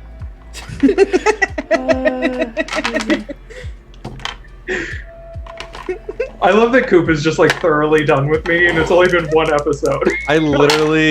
I just finished playing the paladin, and I wish that I was still playing the paladin so I could use that joke. Ooh, that's a good fucking You bit have of been damage. smut. Alright. So, you're not raging, are you? Not yet. Okay, so Should I survive to my next turn? Maybe. That will be a grand total with the Divine Smite of 22 damage. Oh, that's a shitload. He rolled real good, and great swords are fucking wonderful weapons. So much, so fun. Yeah. Paladins. But yeah, do that. he reels back and just like chops at your thigh, and there's this explosion of silvery energy as you just feel like your whole leg is on fire. That'll bring us back to the Magda. Thank you. All right. Oh. So this is going poorly. Don't you have a backup weapon? I do. I have a rapier. Hey, look at that. So I'm actually gonna do the rapier. I'm gonna pull it out. Yeah, Oh as my you God, my as sword. shing, the blood hunter's like, oh shit, I didn't see that. And I'm going to Oh, I think I can. I don't think there's a. Yeah, no, I don't think there's a. I think you can cast Crimson Right as many times as you want. It doesn't say that. It doesn't say that there's like a short rest or anything involved. So. I mean, that's how Molly Mock died, so. Yeah, he just kept casting it. Yeah. Yeah. Okay. So I'm good Spoiler then. alert for Critical Role Season Campaign 2.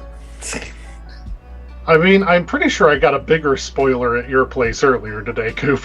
Oh no. I believe you can only have one right active at a time. Well, I dropped that one. I dropped the weapon. Oh yeah, and you don't because- have. Yeah, so it expired Yeah. anyway, so okay. Yeah. I'll slash at myself again. Another 1 damage. Alright. And then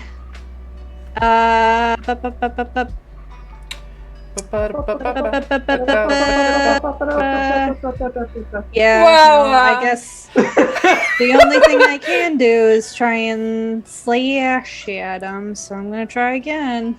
Okay. Slash. Slash. That is a 19. Look at him, Dad. Oh, dragon Dad. It's slashing. Slash. 19 will hit. Okay. You just whap him. I'm gonna whap. Like the tablet. No, don't whap him. That's a whole different thing. It's a Game Grumps joke. Yeah. Put all my money in weapon. Yeah. Okay. Tell that me, is how much do he hurt? 9 damage plus. Oh, I forgot to 1 roll how much he hurt himself. I told you. I know, but like it wasn't. Shut up. So it was 9 damage plus 1 cold damage. Okay. You sloosh him. Yep. And you give him like a good like cut across like where his shirt's open because it's the most easy area to hit because he doesn't have like a chest plate. And you see blood just start to run down to the belt line and Price of being 6. Yeah. He does have armor, just not there. But as you do that, he's like, oh, God. Well done, and like gets ready for his swing. Foostrak. I would like to rage. Okay. Yes, you do.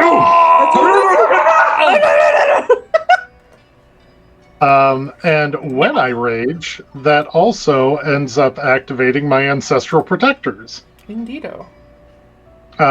So that is going to be super wonderful. And then I'm gonna hit this bish again.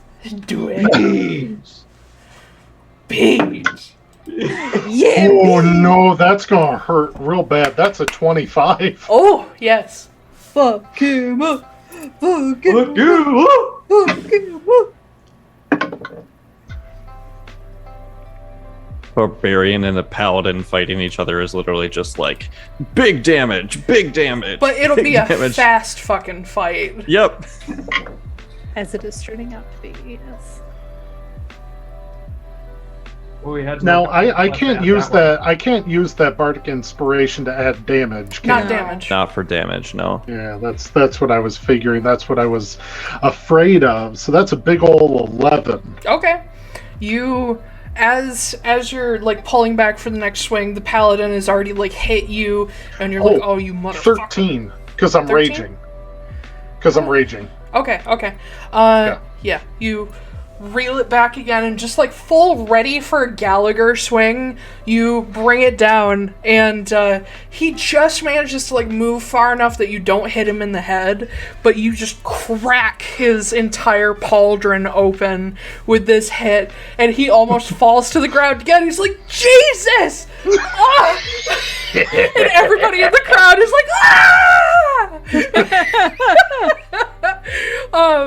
And he just is like, like he almost got his shoulder dislocated, and he like looks over at his partner, and his partner's like, and just goes back to fighting Magda.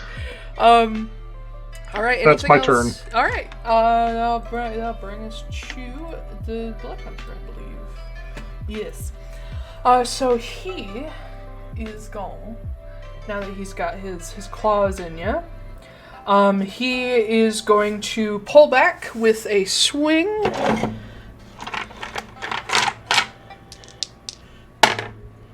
What's your armor class? 17. That one's gonna miss. But as he like swings through and you sort of pull back just in time, he lets the momentum carry around and just brings it back around again. Fuck! He misses again! He has an extra attack. He's high enough level.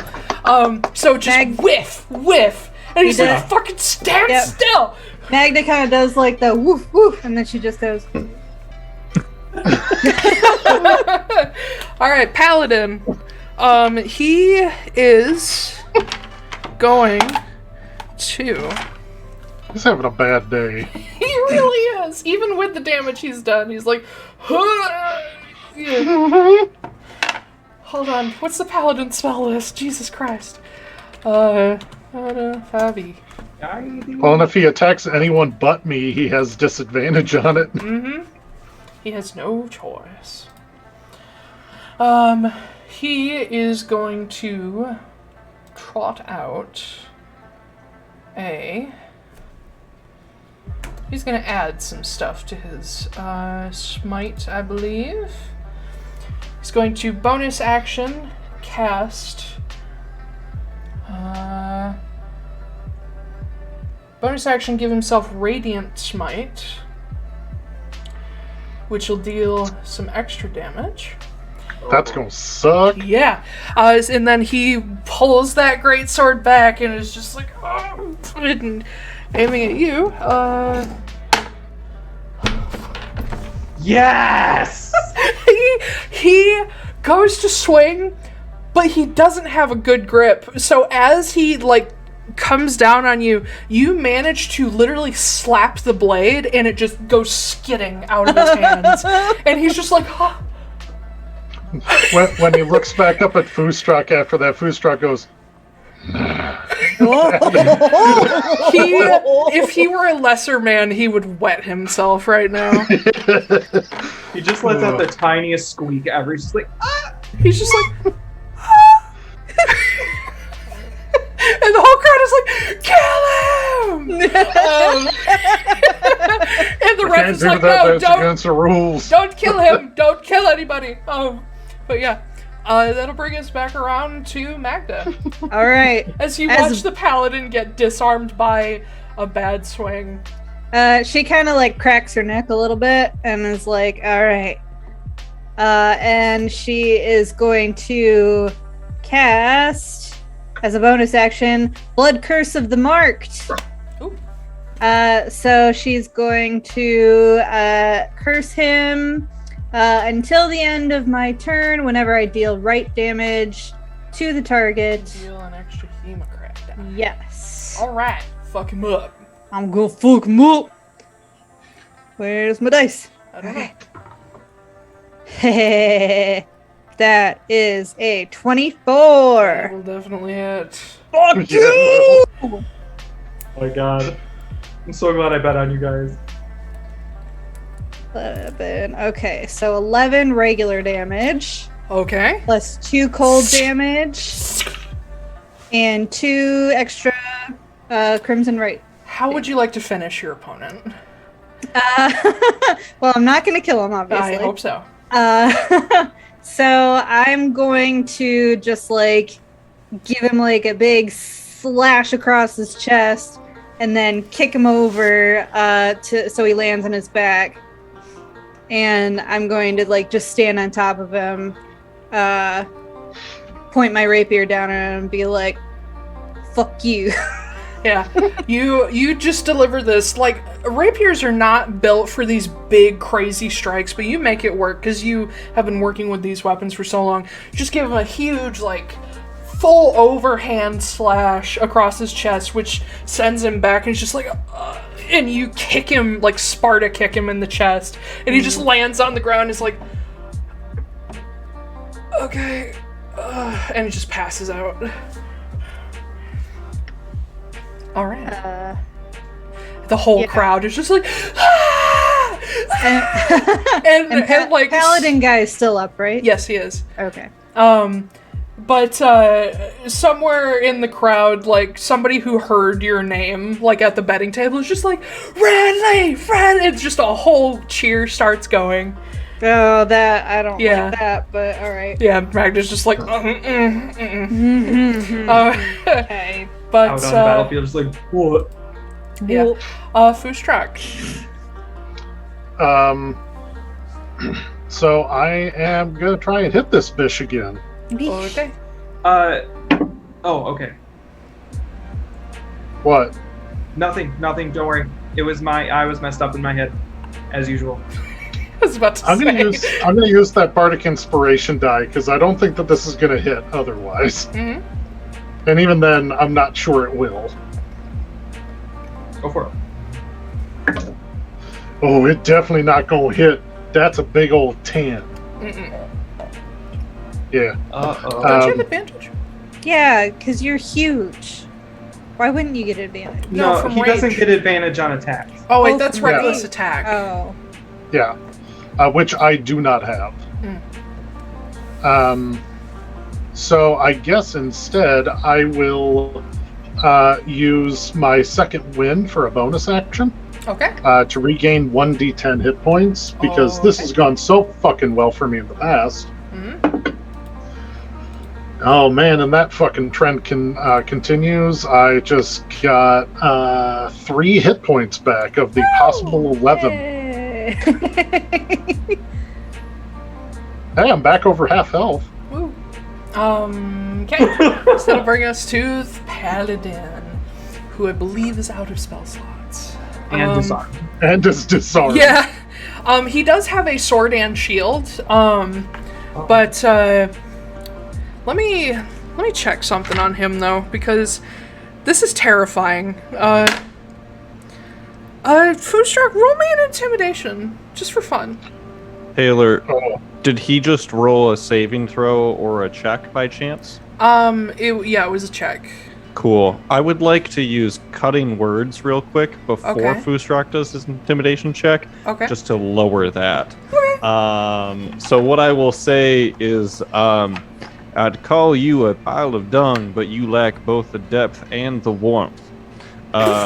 Jesus. I'll just yell that out at him. Oh, God. And he needs to subtract a d6 from Beast. whatever roll he just made. That's a 6. Alright. Foostrak, go ahead and roll your intimidation. See what you got.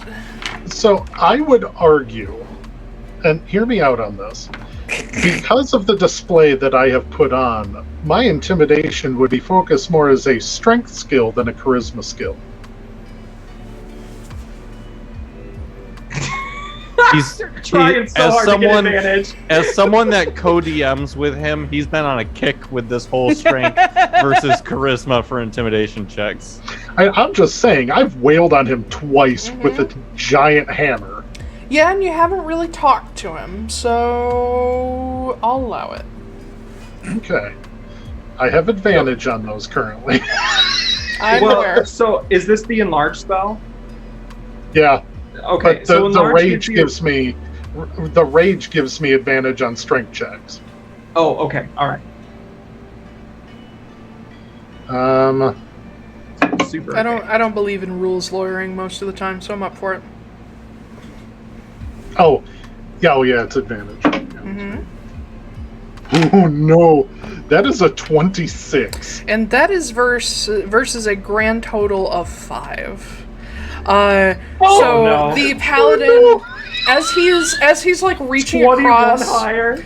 as he's like reaching across himself to draw his sword, he just stands back and kneels and puts up his hands, and the whistle blows from the ref, and he points to Magda and Foostrak, and he's like, "And we have our winners. We have Magda Wrenly and Foostrak Broadhorn." Ah!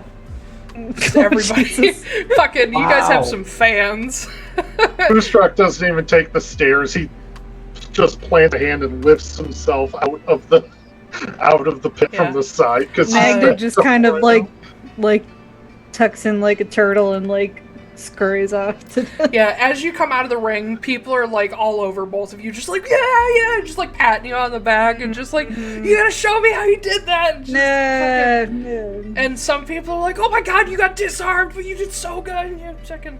Yeah, like super, like, this is like talking to crazy, rabid English football fans. Oh god. It's bad. But some of the actual club like come in and clear people out of your way, and they're like, all right, let them breathe.